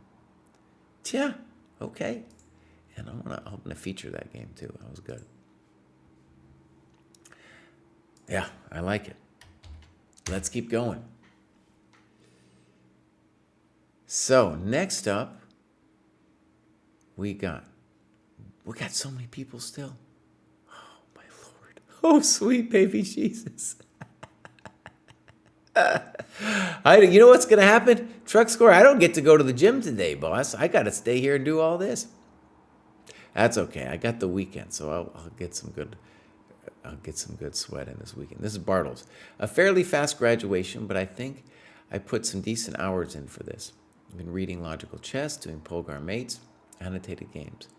Reviewed some games from others in my cohorts, lower cohorts, great. Polgar Mates are tough, but are helping me understand square control and piece coordination. Beautiful. Okay. Playing OTB games at my son's chess club. Great, dude. Manchester. Nice. That dude looks like that's a Manchester United fan right there. That's not a City fan. I don't know. Maybe I just really insulted him. I don't know, man. Okay. Um, yeah. Let's look. Beautiful graph. And so cool that, which, I don't know. My son's almost 5. That little jerk, he's not interested at all, dude. You know? So far, anyway. All right. So here's our activity. We're going to back it up one. And yeah, that looks great. One thing actually we're talking about is we definitely want to have more kids in the dojo. When we say kids, we don't, it gets weird with kids on the internet. You want to be careful, but definitely like high school age kids, junior high school age kids, I think are fine too. Honestly, I think most elementary kids would be fine too. Chess Latte, that kid grew up in the dojo, But anyways, that's a definitely dream of ours, and it would be cool. Like, imagine your son's chess club if they got all memberships to the dojo, and I think we could have some kind of. We were talking about it, like, oh, we could get like a group package for a club, that kind of stuff. Anyways, that's something we're looking to do. Of course, if you're in a club too, it just makes it so much cooler because then the sparring and the group study can all be there with your bros, right? So that's the dream. So, great. That looks really good. Let's click a game. And then, yeah, I'm a taxi service too, man. Pick up and drop off. There we go. So far, so good. Bishop takes is a little weird. Good move. Good move. Looks weird. And now AB looks honestly like really powerful because your bishop. So the point of AB would really be to say, I'm going to get my bishop out. And either your move or bishop C4 looks great for you. So knight F6 seems wrong. And even here with the move AB, I like your position a lot. Now it's a little tricky, okay? Because, well, you're still doing great, but it's a little tricky in that now we can't collapse the pawn on B5. And so what we're a little concerned with is now your bishop doesn't have an out. And so the value of the pawn there on C4 is that it doesn't have an out. Now, maybe you saw the following idea, which you did, which is to bring the bishop to A3. And correct, I think we want to do it before we play AB, because when we play AB, we open up this bad boy to this diagonal, right? So AB, bishop A3, but oh, I like the arrow too. That's a nice arrow, boss. Yeah, that's a big fatty arrow. Black doesn't feel the danger at all. It's like, I'll play A6. Bishop E2, good. We could maybe consider other things, but I like that. Castles. Now, the thing about castles there is you gave black the opportunity to play B4 to lock your bishop out. The argument would be your position is so massive here that if you just make sure your bishop's never locked out, you're going to win this game because this bouse is looking inside that king, and there's just not a lot they can do. I take it back. I'm the one missing stuff. Black's going to play here. So your move is much better than mine. They don't play there. They should have played there. They should have played there. Okay, but look. You want them to take your bishop. That bishop isn't working. It is not working. It's blocked. I was pointing to the pawn on my screen instead of just highlighting it. It's blocked by the pawn. So a move like rook E1, intending queen E4 would be great here. Okay, you're bringing your guys in. This rook on A1, it's still kind of maybe doing something on the A file. That's a bad move. That's a horrendous move. Black has to find a way to block this bishop from doing keeping the king stuck. So knight A5, horrendous. I'd prefer rook FE1 first. Okay, but you did it. And now we want to fix your knight, right? Now that's a little gross.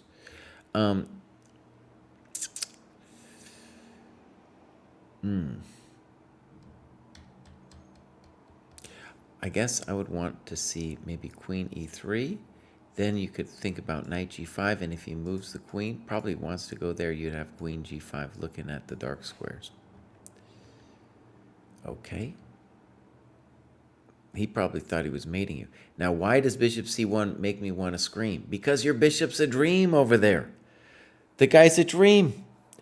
So what move should you consider? f4. Yeah, f4. Let's roll this dude. You know, let's roll this person. The black king is really in deep trouble.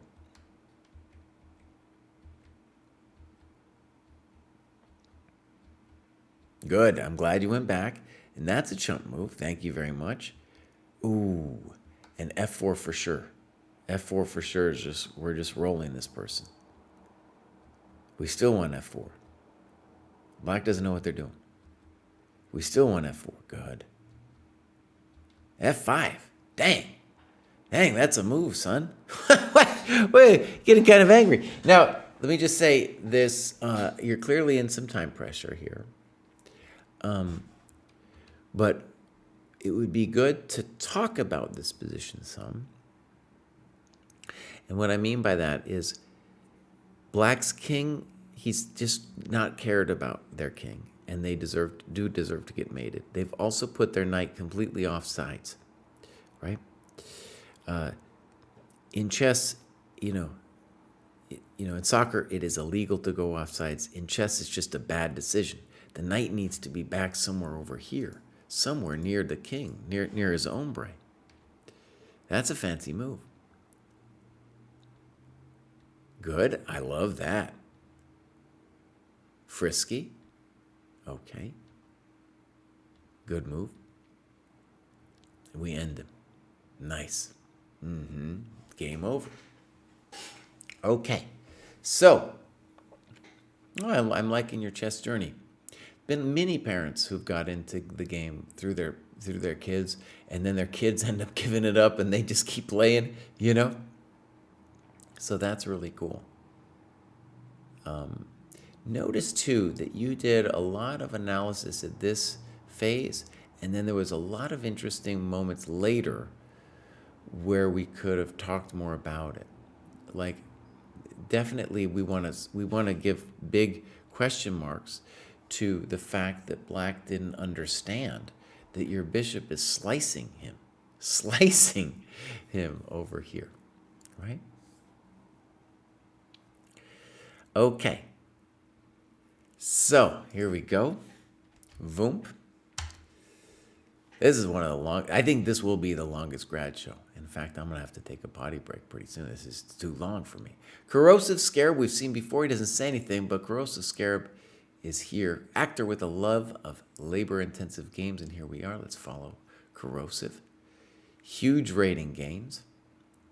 Activity. We're going to go back one step. Great macro distribution. I love saying that. I'm saying the macro distribution.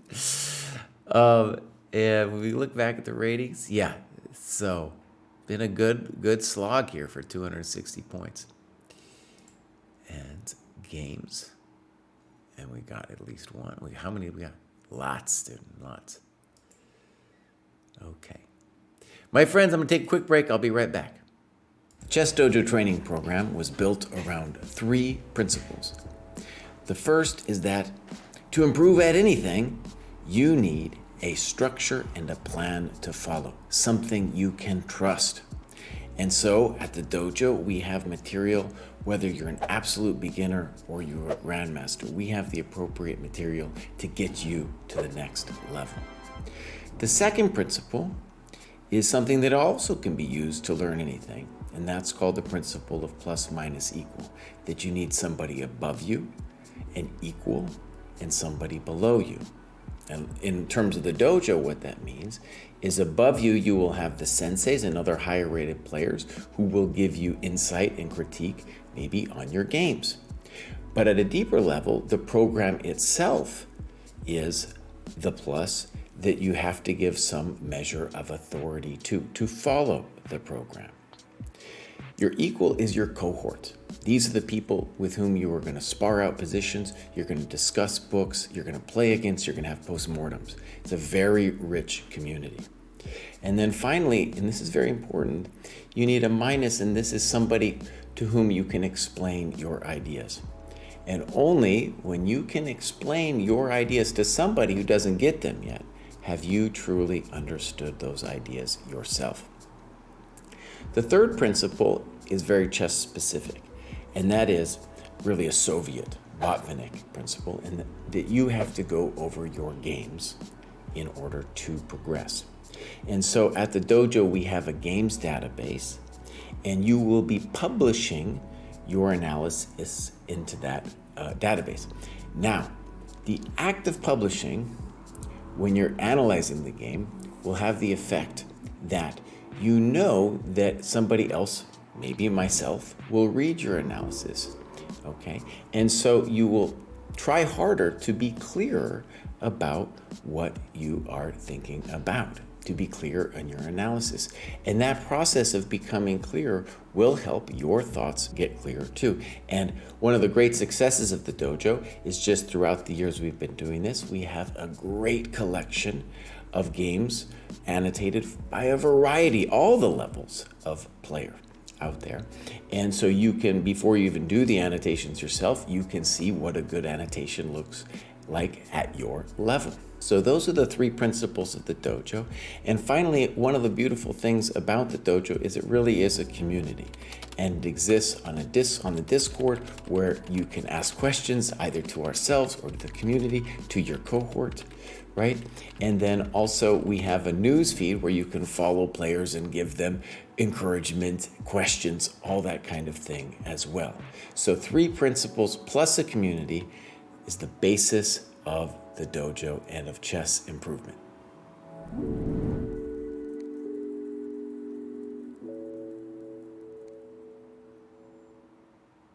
The Chess Dojo training program was built around 3 principles. The first is that to improve at anything, you need a structure and a plan to follow, something you can trust. And so at the dojo, we have material, whether you're an absolute beginner or you're a grandmaster, we have the appropriate material to get you to the next level.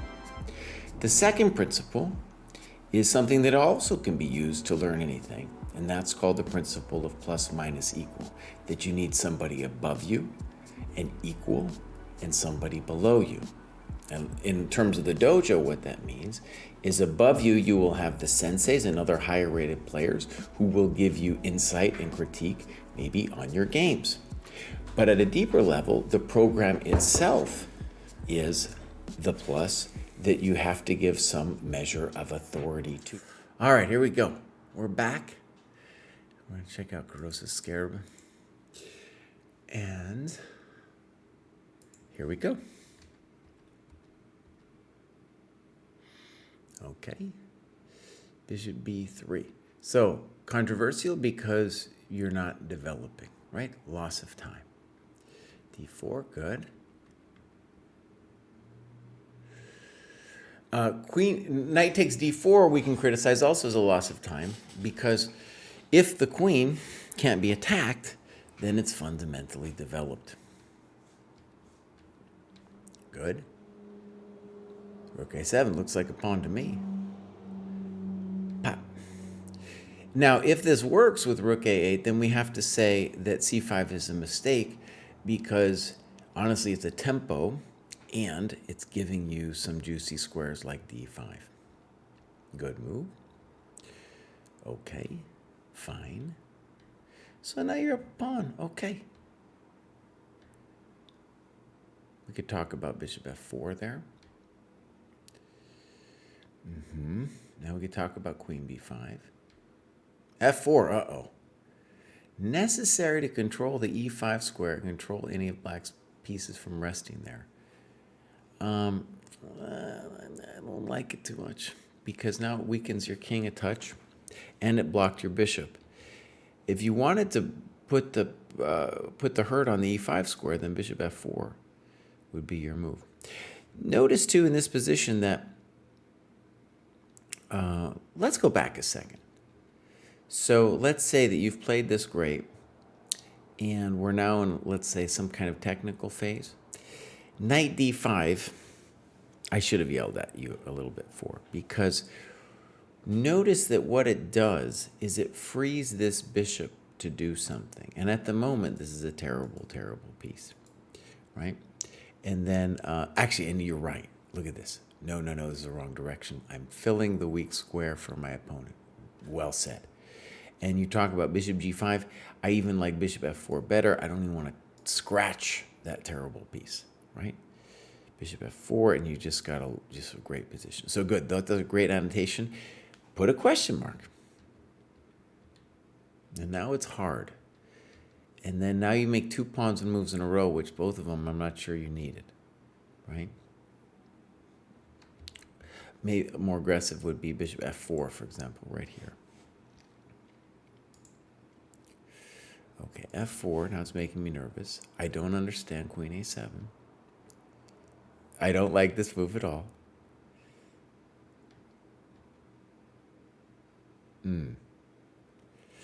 Now, one of the things interesting about g4 is maybe it has some value because the queen is so offsides on a7. But if you were going to play f5, you should play here, here, and here. And I think black is fine, but it's at least, you're giving him a little friskiness. And g5 would have been my first question as black. Like, why don't I play g5? And right now we're just blundering it. Yeah.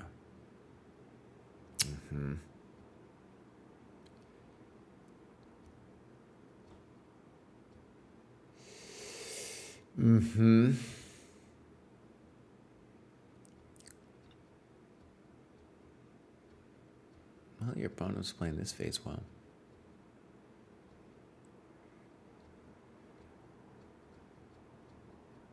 What happened here? What happened here? Okay. So, yeah. Okay, good annotations.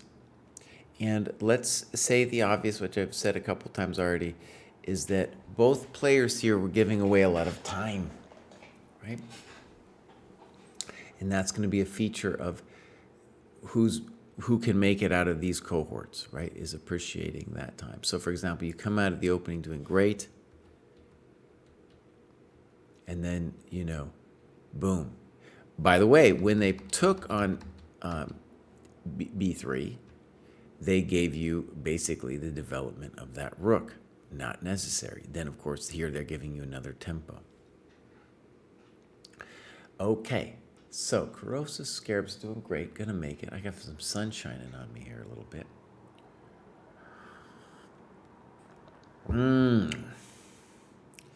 Right on, Corrosive Scarab. He's here too, fire student. Let's go back one. Yeah, you're doing great, man. This is great. I love that you graduated. This is a great rating graph. And you've done a lot of games too. Look at that. That's a lot of games. And they're well annotated too. One of the things definitely we can say with this project of how to annotate your games, right? It takes a while before you get good at it. And 21 games, like, yeah, you're in the rhythm of it now. I loved your critique of taking on d5. Yeah. All right, cool. I'm in a little bit of a rush. This happens every time. I'm like, oh, man. Oh, man, I got to get through this thing. So I enjoy it too much. I'm like, oh, let's just keep looking. Castled Corgi, graduated numerous times. Love the program. I definitely need to get in more OTB games, but I've been playing online consistently. Hit a plateau for a couple months, able to break through. Nice. Okay.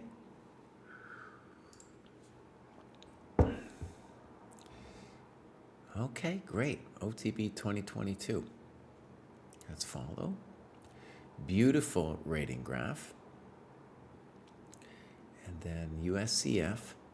You can tell that's a new number. That's like somebody who started playing more recently. Yeah. So that's cool. And I'm sure when they start playing OTB more, it'll catch up to this situation over here. All right, we got the activity. Let me go back one. Oh, we got a lot of endgame going on. Okay, good. Now here's a funny thing. Now I don't know if it's David or Kostya in the chat, but we had an earlier comment that was interesting. I believe this was from Ripshin Desk, who said that it was the endgame points were too easy to come by. And this kind of confirms it in the sense they got all these points, but it didn't take them that long. But if I look at how they did it, okay, maybe they got some easy points with the algorithm, but like the Silman part 1, 2, 3, it's not like, super easy, breezy squeezy, right? Anyways, who's ever that David or Kostya, I guess we should think about that, the point distribution in the lower cohorts of the endgame. I can say for myself, having done the algorithms in the upper cohorts, those things are beasts, man. That's a lot of work, dude. That's a lot of work. Okay, so Castle Corgi, let's go back actually, and just see the tactics. Mates in 2, nice. Okay, now games. A Sicilian defender.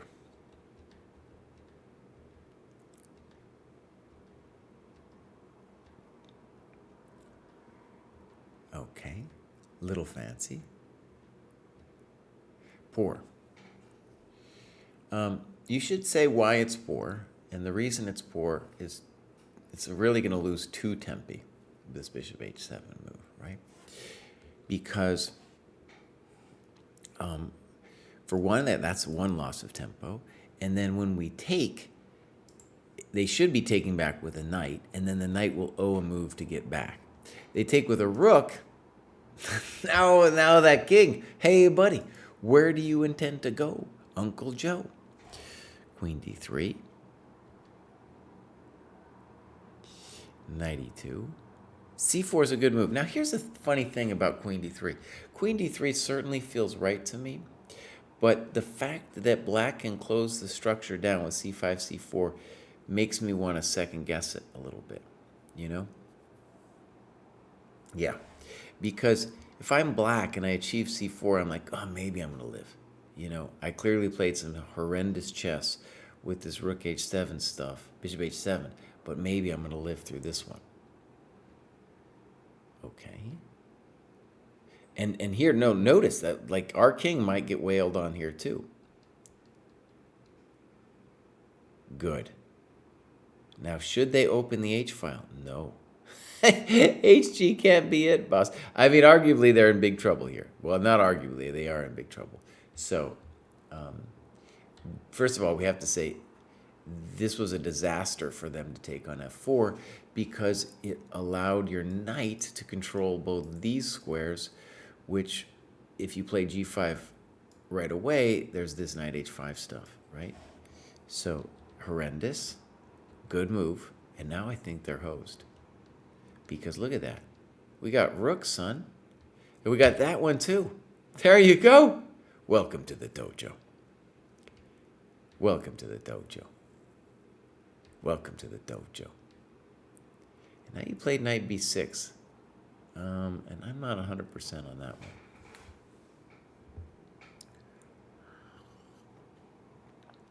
one. So, the reason well, maybe I should maybe it's fine what you did. Your knights, let's just say they're untouchable where they are, right? So like queen g2, e4, the guy would be happy to give up the exchange for these beautiful knights at this point. And then boom. This is the way we're going to treat you at the dojo if you don't respect your stuff, right? Give me a break.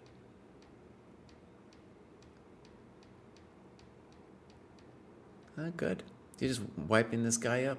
That's what you get. That's what you get, buddy. So Castle Corgi playing some good chess. And we'll say it again. Once we get out of 1,000, what you're going to see is players giving you time like this dude here, bishop h7, right? Yeah, you Encryption is saying you killed him. You definitely killed him. All right, so we're going to see Castle Corgi again. That's looking good. All right. Where am I here? Now I'm going to say Ralphin just started and hasn't done anything yet. Oftentimes when people start, let's just check real quick, right? Yeah, I think they just started here. Oh, no, that's not true. Maybe they've been with us for a while. Let's take a look. Let's go click. No. So, hard to say what's going on with Fiddlesticks. Fiddlesticks, I'm hoping to see you again. So, that was Fiddlesticks. And next up, we've got Bozo Tone. I like that name. Sparring sessions were definitely helpful. Practicing endgames takes a level of focus that's not always possible after work, so having those fens set up is quite nice. You can thank Jack Stenglein for setting that up. It's amazing. Dedicating only time where I can focus on games, then review is massively helpful after spamming game after game. Lastly, the critical lines reviewed in the E4 opening video by Jesse was great for me, as I love to play the bishop's opening, especially when F4 is in play. Oh, great. Now you can see while we're moving up the ladder, and it's really now that Bozo Tone in the 1300, 1400 would be technically allowed to be looking at the white openings. Let's take a look at Bozo. That's a nice graph, very smooth. Let's follow the Bozo. And activity. Okay, so Bozo made it pretty easy. Pretty easy to this next one. Let's see if we get some games. Whoa, Bozo.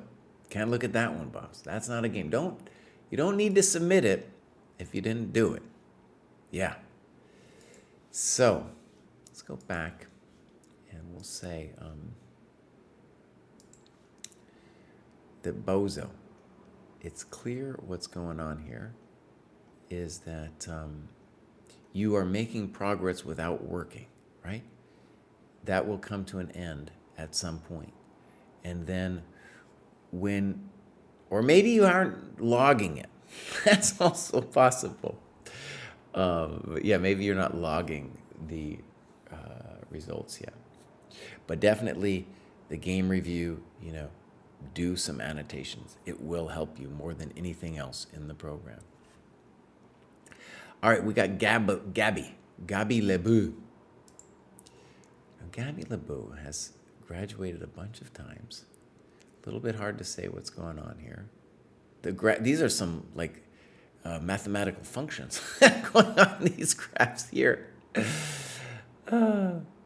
Birds are bust. Okay, let's see what's going on. Expired leftovers, I like that. And let's just see what happened here. Okay.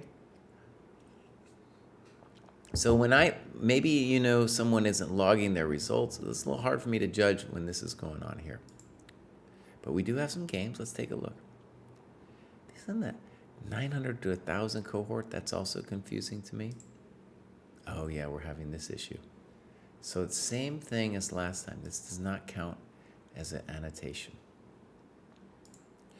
Okay, let's go back. And then we got Ed D. And Ed D says, maiden twos were a huge help to my game. First two games I included are games where I was losing or even and mated my opponent, which I attributed to many maiden twos. These are unannotated and will be removed after graduation. A couple of notes regarding my time. My annotated game time includes me annotating my games and then reviewing them with my coach. That's fine. I always intend to clean them up and upload them to the database, but usually don't find the time to do that. Also, my non-dojo rapid time is mostly time controls longer than rapid, but don't qualify for dojo games. Fair enough. Okay, that's a lot of work right there. That's really good. Let's click on ND. 61-year-old boomer. All right. An adult maintainer. Maybe that's how I should start branding myself. Cool that you get to play at the Marshall. Yeah. This almost as old of a USCF ID as me, so that's good. And got a FIDE rating. Okay. Really cool, too, that you're using the USCF as your default. Also comforting that your Lichess and your normalized USCF are roughly equal. But to me, it looks like you're more than a maintainer, at least this year. Definitely making some improvement. So, all right, here we go. Activity. I'm going to go back one. Games and analysis. Okay, let's click on there. Good. Oh, look at those Bogar mates, dude. 1,500. Very nice. Very nice. Mm-hmm. Yeah, okay, I'm liking this. And then middle games. Beautiful. So basically, Ed D is doing the work big time here. And it is slow. I mean, as an older dude, I will say you have to do a lot more work. And maybe you're just maintaining. But to me, it looks like Ed's definitely improving. All right, let's take a look. So, now I think this was what Ed was saying. Like he's going to remove those. Let me see if these are, okay, let's look. Let's take a look at this one.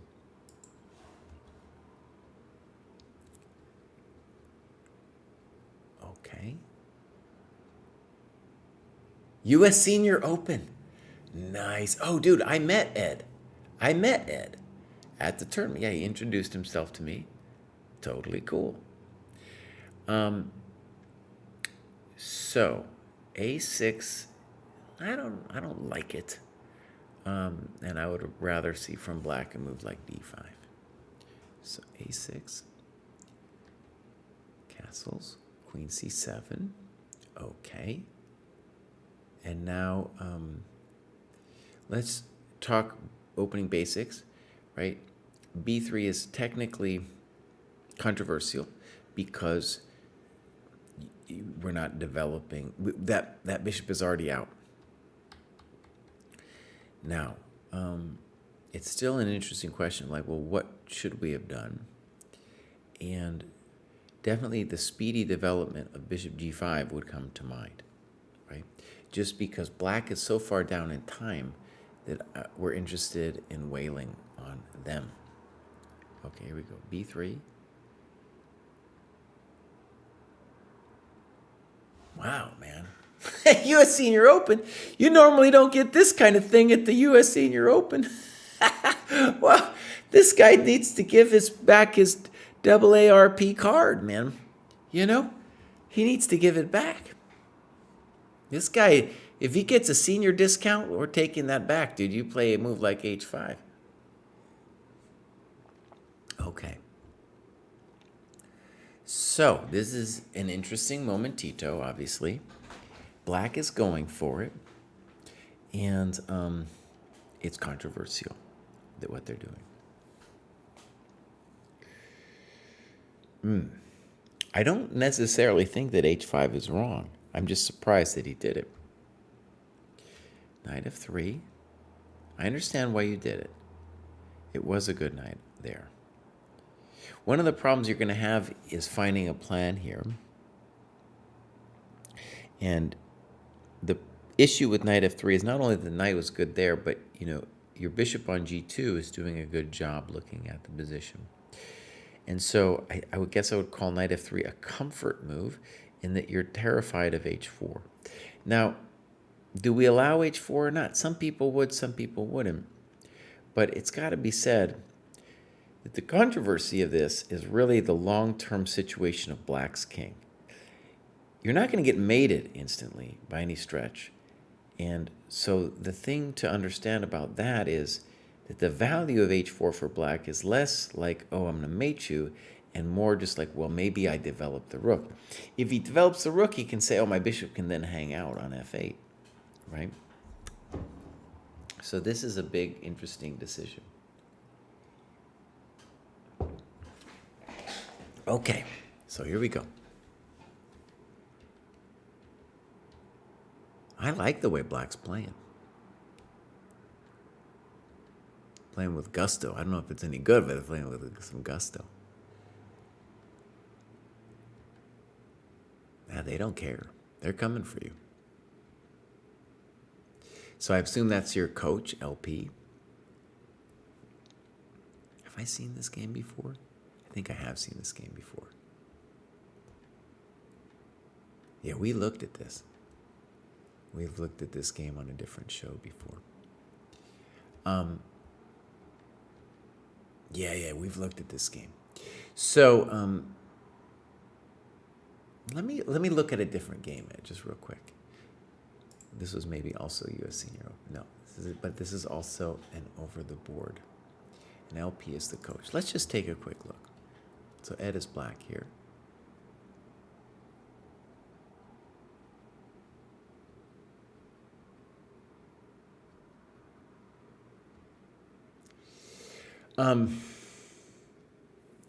Your coach says bishop a6 is automatic. Right. Yeah. So we saw this earlier in, I can't remember the player's name, but it's from Manchester. I remember that. Where, and it's the guy with the sun, where we have the slicer bishop. And knight f5 is definitely a better move. And then this is controversial. And then both players aren't realizing that bishop a6 is so strong here. Still bishop a6. Definitely bishop a6 now.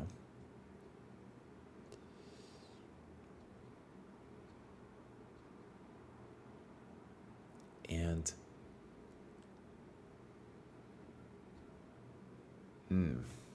okay. So one of the things that I just want to reflect on this for a second.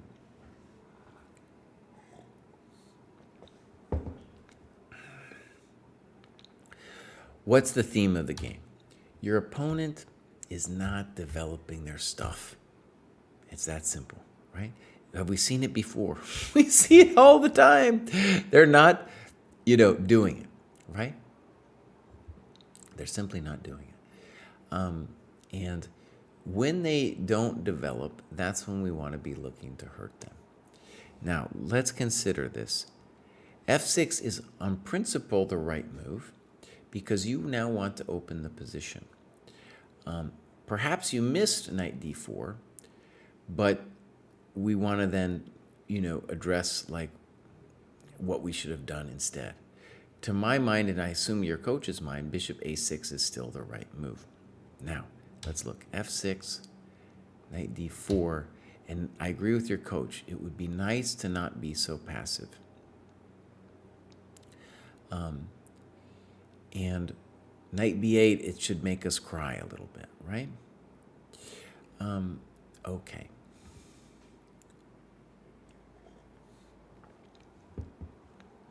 Another line that your coach doesn't give that I think is even more interesting would be knight e5, pawn takes, and we're only afraid of knight c6. Check to the miserable king, g3, queen c7. Okay? And what we can say about this position is your opponent has some grief, some real grief because of the central control. Yeah, so that's also a very interesting variation for you. And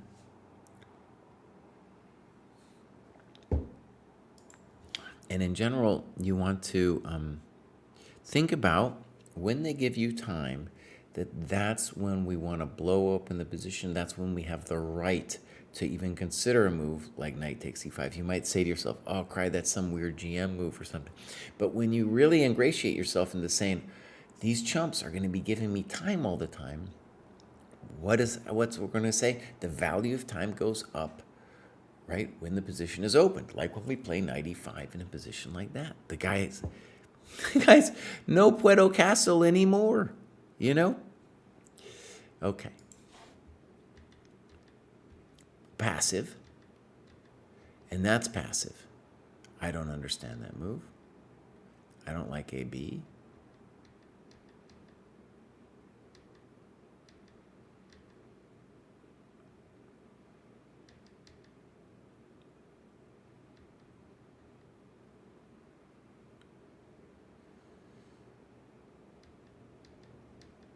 Interesting. Okay, you're getting a little frisky. You definitely, and then maybe you missed Queen C3 here. In general, our problem seems to be that Queen C2 is coming, and that's why we're not going to have time to do Bishop D8. Yeah. So already, I guess our game might be a little bit of a bummer at this point. Good.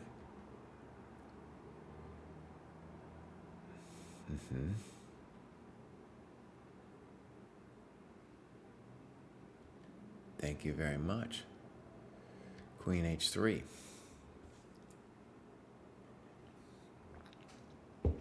Now let's just say he missed it, right? I think you got to play Rook takes A5. It doesn't matter. It doesn't matter if you miss this bad boy or not. Rook A. Oh man, this is truly unfair.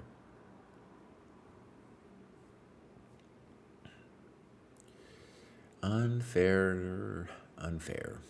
Oh man, that's not nice.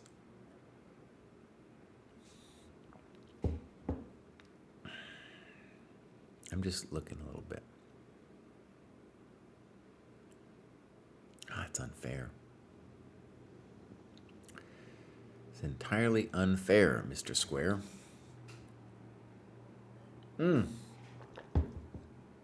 He definitely missed it.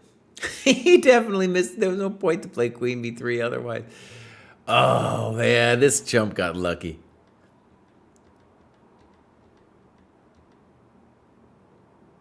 Yeah, that's no good. Let the lady in. Here we go. The little counterplay. Here we go. Check to the miserable king. Check to the miserable king. Check to the miserable king. There we go, buddy. Yeah, that's what this guy deserves. Check to the miserable king. Check. It's not even check, but it's delicious. There we go. There we go. That's what he deserves. Okay, Ed.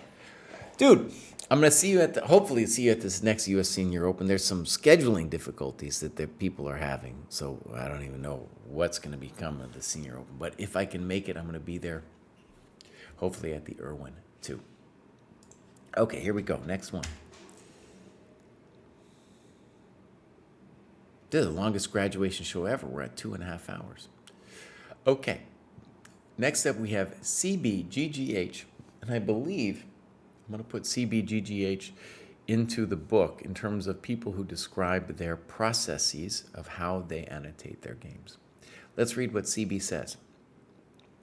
Playing, analyzing, and annotating classical games is the hardest and most important part of the program. I think this is what has made me improve the most over the past year. Publishing game annotations adds a level of accountability and forces me to think deeply about my games. I find working on tactics and chessbook to be the most enjoyable part of the studying, and I'm looking forward to working on Reassess Your Chess, Simple Chess, Chess Tactics from Scratch, and Evaluate Like a GM. I have still not done any sparring and have done minimal opening work.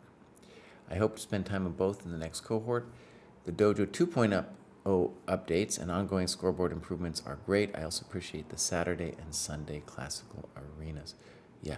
And what's so cool, actually, when I think about your chess journey here, CB, is like the books you just named. Those are some good books, dude. So now, like, you're going from a level of, you're increasing the level of abstraction and where chess just gets richer, right? It gets richer when you start reading books like Simple Chess, you know, and these other things you're doing. So totally cool. When you think about it, like, let's click on you here, right? You started, like, you were down here, boss. You were down here. Now look at you.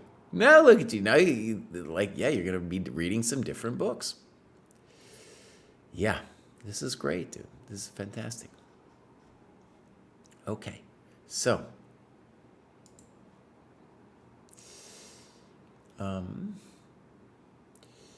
let's go back one and see how they did it to get here. Dude, 314 hours. What's kind of cool about that too is, one dojo point for 2 hours of work. That's generally kind of how it should be, though this, of course, here he's got some non-dojo time going on. I think my general sense is like the cohort points are easier, maybe like an hour per point, something like that in the lower cohorts, and then evolve to more and more as you get higher. At the very least, imagine you get a point for a classical game, and the classical games are longer, right, when you get to the higher cohorts. Okay, this looks great. Let's click around a little bit. Tactics. Very nice. Oh, yeah, that's a lot. 4,462. Looks like it's done, honestly. And then we're looking at 1,500 over here. Nice. Oh, yeah. And already passed the hard part. 1471 is hard part. That might be the number 2 that ends the cohort's rec. And so maybe then dude will have to do more. I expect he'll have to do more as they go up. Looking good. And let's see some games here from CB. I actually I put this game with Gabe that CB did. I put this into the book. At least that's where it currently is. And it will be in the new cohort games. So I'm kind of familiar with this already. But I just want to make a couple brief things here.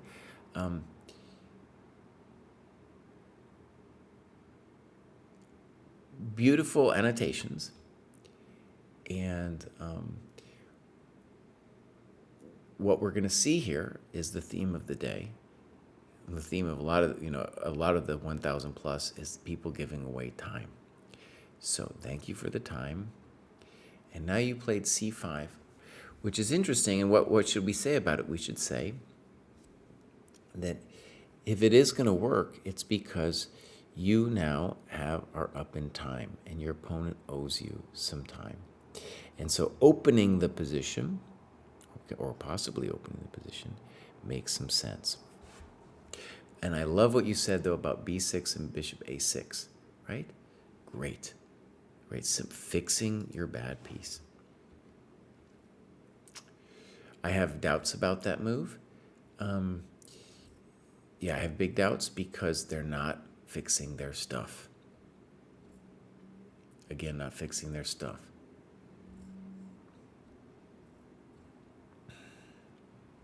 Boom, good. Now they do it. And, this is just a beautiful position for you. I think this is okay. And I think this is okay as well. And that move, one of the things I wanted to stress on this point was that you are allowing them to still play queen e2, right? So in that sense, I wasn't entirely sure. I thought one of the rooks to c8 would make sense. But that doesn't make any sense to me. I think queen e2 was forced. And now they can't do it anymore. And again, they're just losing time. And then I thought this was a great tactical moment that's about to come up where, let's just check this out, you guys. Boom. Boom. And then his opponent plays this. And I think Connor got flustered. And then only after the game does he realize that knight takes d4 is an incredible body blow. Body blow. I mean, it's a massive body blow, my friends. It's a massive body blow. It's a good knight body blow. And this is what White deserved for losing the light squares, not castling, right? Actually, we've had 3 games here with the theme of the prevention of the opponent castling and the opponent not even sensing that, hey, that might be a problem. That might be a problem. Okay, and then it descended from here. I love this annotation. I thought this annotation was lovely. And yeah, it goes on from here. You still have practical chances at this level because of the opponent's king, right?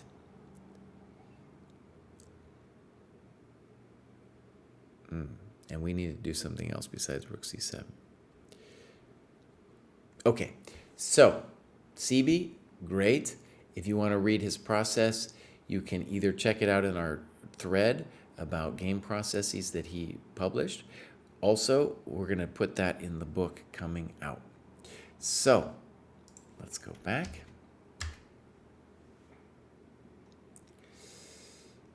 And then we got, where am I? Where am I? River Ash. Hard to pinpoint what brought me to the next level as my rating increase took the form of a peak in October. Should I try to explain it, I would assume it is a result of simply playing more games in 10-0. He does a disclaimer about the 10-0. And then, besides the stats, I really enjoyed the books recommended. I could see progress and visualization for which I suspect the hundreds of Polgar mates done to be responsible for. I had to take a break from this one to avoid overdose, but looking forward to diving back into it.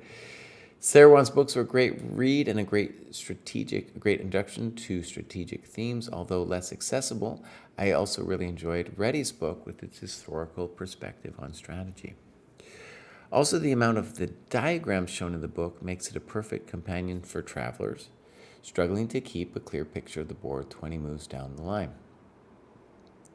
I also introduced the French and the Kid to my games as recommended by the dojo. I'm enjoying the French quite a bit, but I am still struggling with my understanding of the Kid and its plans. Okay, let's take a look at River Ash over here. I'm going to follow.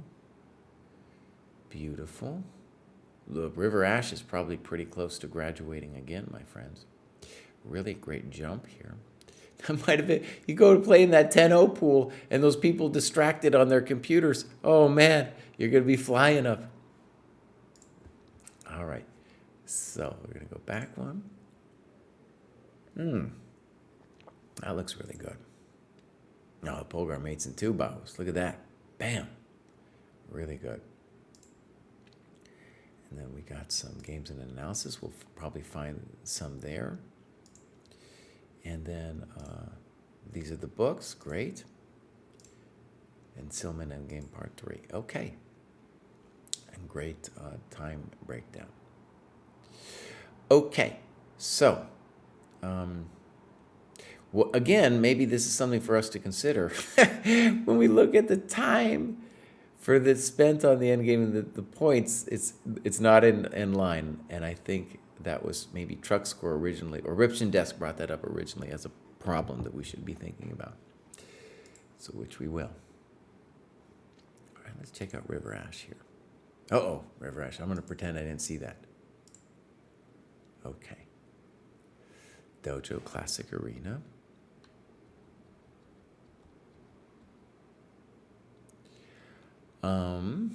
B6. Weird. So, because, well, in general with the French, right, we want to force the pawn forward and then attack the center. B6, not a huge fan because it's not clear that your bishop wants to go out that way yet. And now white is up a tempo on, let's call it the main setups. So one setup would be knight e2 followed by c3, for example. Another one would just be like knight f3. Okay. Losing time. Well, notice with queen e2, you lost the tempo, right?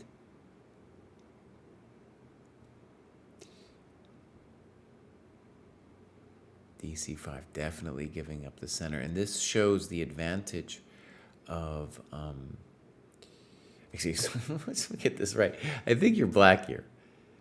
So And now it shows that really the advantage of b6, because now your center is amazing. And not only that, but like white lost time, again loses some time. And now you're slaying. Now, in general, we don't want to make a pawn move like c4 unless we have to. Castling is definitely controversial. I would prefer knight c6 here. We'd have to calculate knight takes d5, though I don't think that works.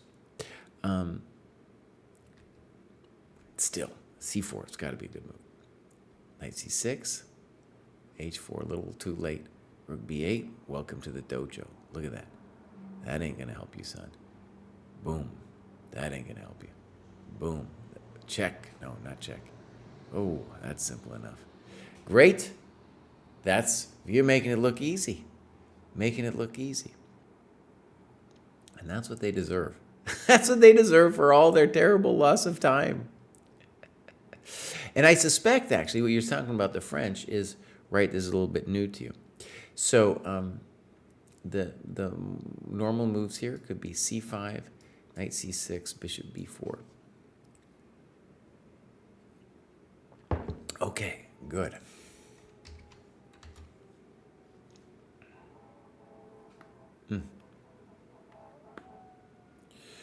So, what do we got here? River Ash. Now, this Tarsi, maybe this is a graduation from nowhere. I'm not sure. And then I click this. There's some stuff being happening here, but no games and no activity here. Okay, so yeah, hopefully we'll see more of Tarsi soon. Right? It is a great progress there. And then next up, we have Gokin and John Sealander. We might be closing in on the done, actually, if, because John looks like maybe just like they got here and then they graduated. After 6 months, I'm ready to trust the program. Oh, I'm following this guy. Don't play Rapid. It's just Blitz with extra steps. Waste of time. Okay, beautiful. After 6 months, I'm ready to trust the program. Yes, yes. That's what we wanted to see.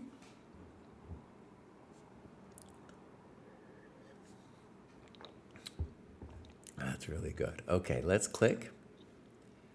And so we go back one. They haven't done much yet. Or they haven't maybe been keeping track, right? Let's see if we have some games. We do.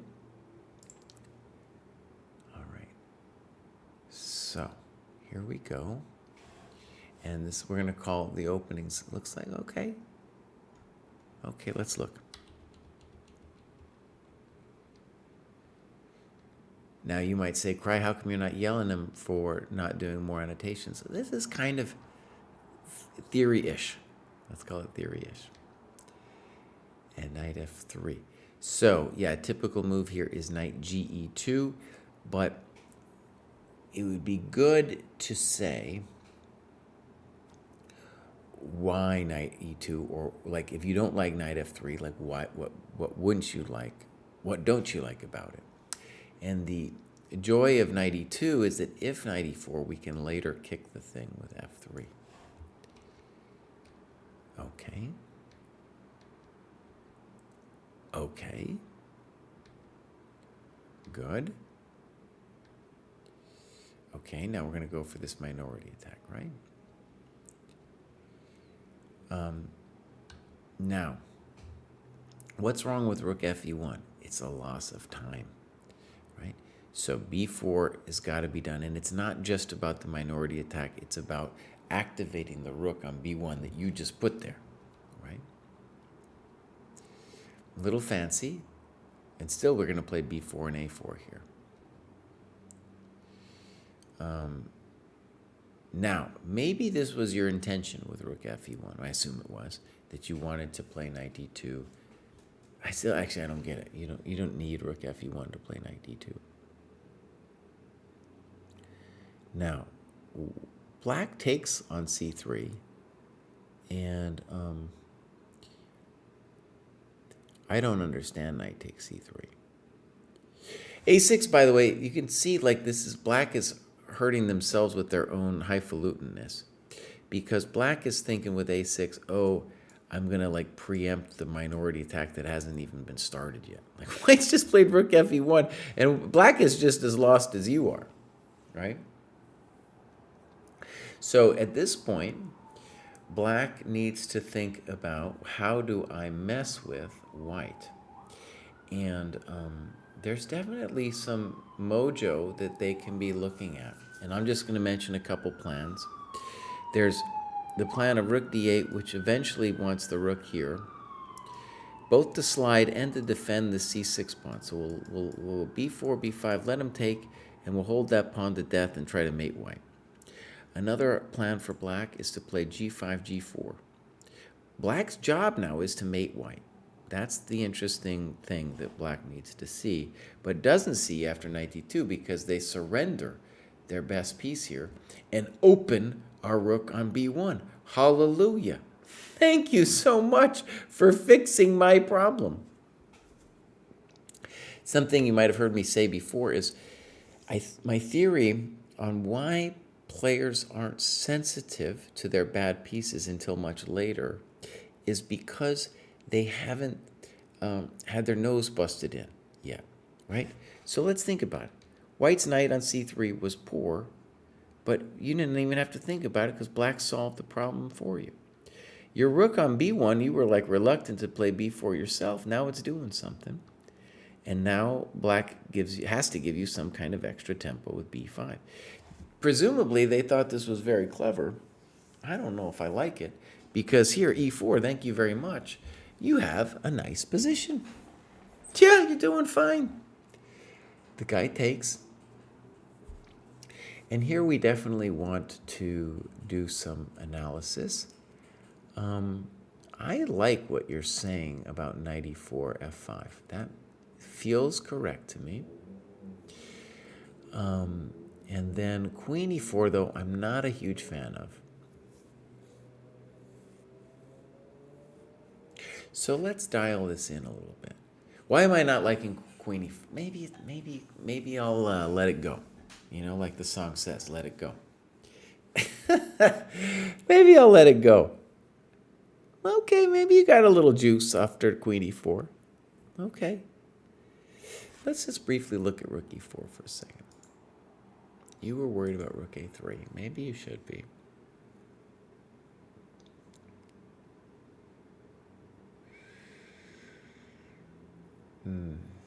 The reason to mistrust this, though, is I don't know if he's going to get away with taking your pawns. This would be an interesting, let's call it pawn sack here. I don't think queen a2 is good for his health, so maybe this could go down. And then black has to ask themselves, do they really want to play f5 or not? You know? Yeah, maybe f5, maybe this is all a loss for me because I'm blundering queen c1, right? Anyways, that's an interesting variation. I think I'm with you with queen e4. Knight e4, I like your position. It's spicy. Now it's spicy and technical. So knight b6. And now we need a good move. Okay. The guy's going to play knight d5. Interesting position. Very hard to judge because it does feel like black has committed crimes. And so I'm unhappy that black has survived thus far.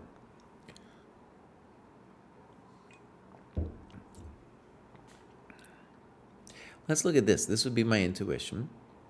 Pop is what you're saying. Pop, rook d8. And now you're saying knight b7 is equal.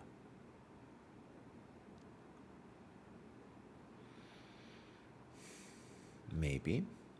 Okay. I feel in some ways we're not done yet. Let's say, I don't know, let's put it there for a second. Well, then he's got to deal with knight c5, right? So his rook doesn't have any great squares. Let's say I want to believe you that it's equal. I want to.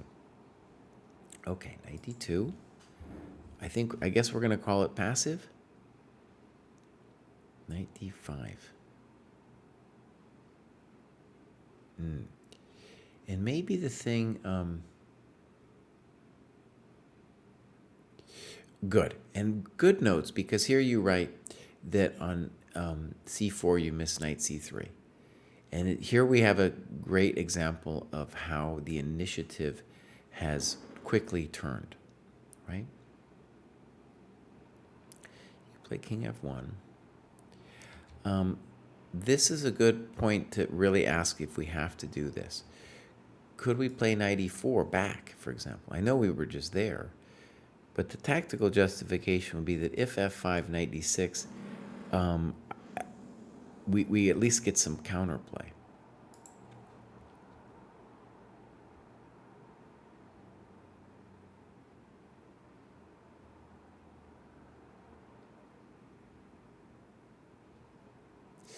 Okay, let's say the key variation here to look at is b4 and or rook e8 check. Right? Let's give it, let me just tell you my intuition. Rook e8, king f1, b4. Looks very hard to deal with. Yeah, it looks very tough to deal with. I don't want to move that knight, you know? Now, arguably, we're not done. We can talk about knight b1. But black is up a pawn and is more active. Knight a2 makes me a little nervous.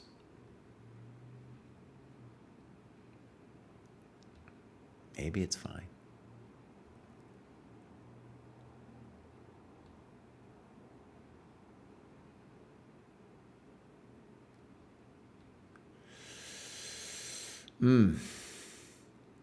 I missed rook d5 after rook c5. So, okay, let's talk about it. You have chances to draw this thing. You have chances. Maybe it's not great chances, but you have some chances to draw this thing because your king is close. Yeah, black is playing without their king. Here you go, knight b1. But the biggest critique of that move should be just that it's passive. Now, maybe you are toast, okay? Maybe you are toast here. And then I think a great variation here would be what is happening on rook c5, right? I don't really understand what you mean rook d5 after rook c5. But the variation would be a3. a3, rook takes, a2, knight b3. Let's just put in a1 for kicks. And then the question is, do you have chances to hold this thing? You know, you do have some chances because, you know, your king is active.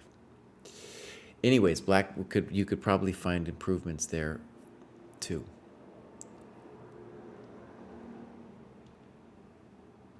Okay, and that's what you meant with a rook d5. Right. Now it's truly a bummer.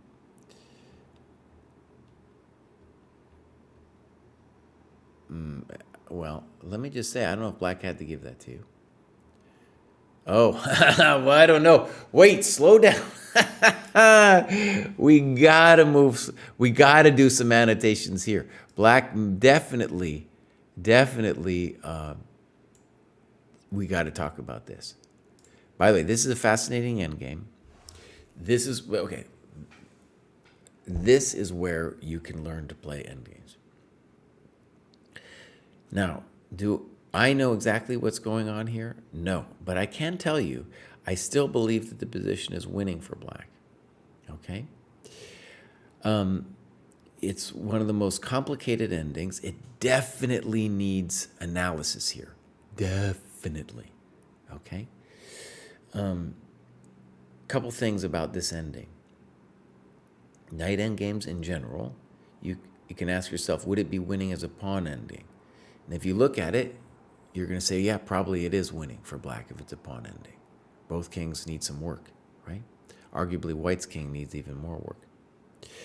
So, right, that this is our time to start analyzing deeply. Knight g4 comes to mind. Okay, we have 5, king over. Knight g4 again comes to mind. g5. Knight g4, knight f1. Good move. Notice that black, with his pawn moves, dilly-dallied, and his king, if imagine the king could have come here, that would have been far more impressive. So a variation might be here, here, here, here, and you still get in, okay? So let's do a little thinking here.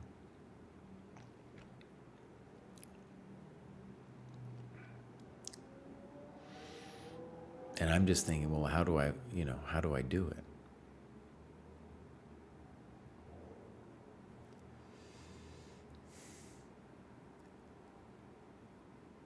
F5, king b3.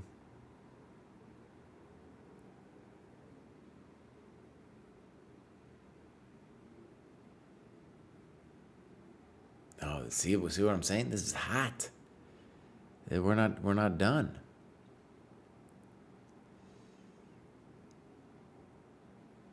I definitely think g5 doesn't feel right. So maybe if we imagine knight g4, knight f1, king f7, king c3, king f6, king d4, king g5. Our instinct should be that black is winning, but we're still cooking here, you guys, still cooking. Hours could be spent here, and I want to stress, this is how you learn it. This is how you learn it. Okay, great. Gokana, hope to see you again here, buddy. That was pretty good. And you can tell, like, you've got the skills here. You've probably been playing chess a while. And then, yeah, trust the program, and you will get there. All right, I think we have one more. This is the longest show ever, Bobs. And we got, excuse me, John Sealander. And maybe they haven't done anything yet. No. So maybe they just got here. Let's look. Yeah, I'm assuming they got here just a couple days ago and graduated themselves. It's common. Okay, so you guys, that was the most epic graduation show ever. I'm going to have to start this show earlier, man. This thing is epic. That was 3 hours. 3 hours. So delicious show. If you missed some of it, we put this on our second YouTube channel, ChessDojoLive. And later on tonight, after I deal with my terrible, terrible children, I'm going to try to come back and do an announcement for all the people who graduated today. Whew. Yeah. Welcome, Jack Stenglein. Thanks for subbing. Here we go. Raid. Is that Kostya, buddy? And do you want to come in? If not, who should I raid?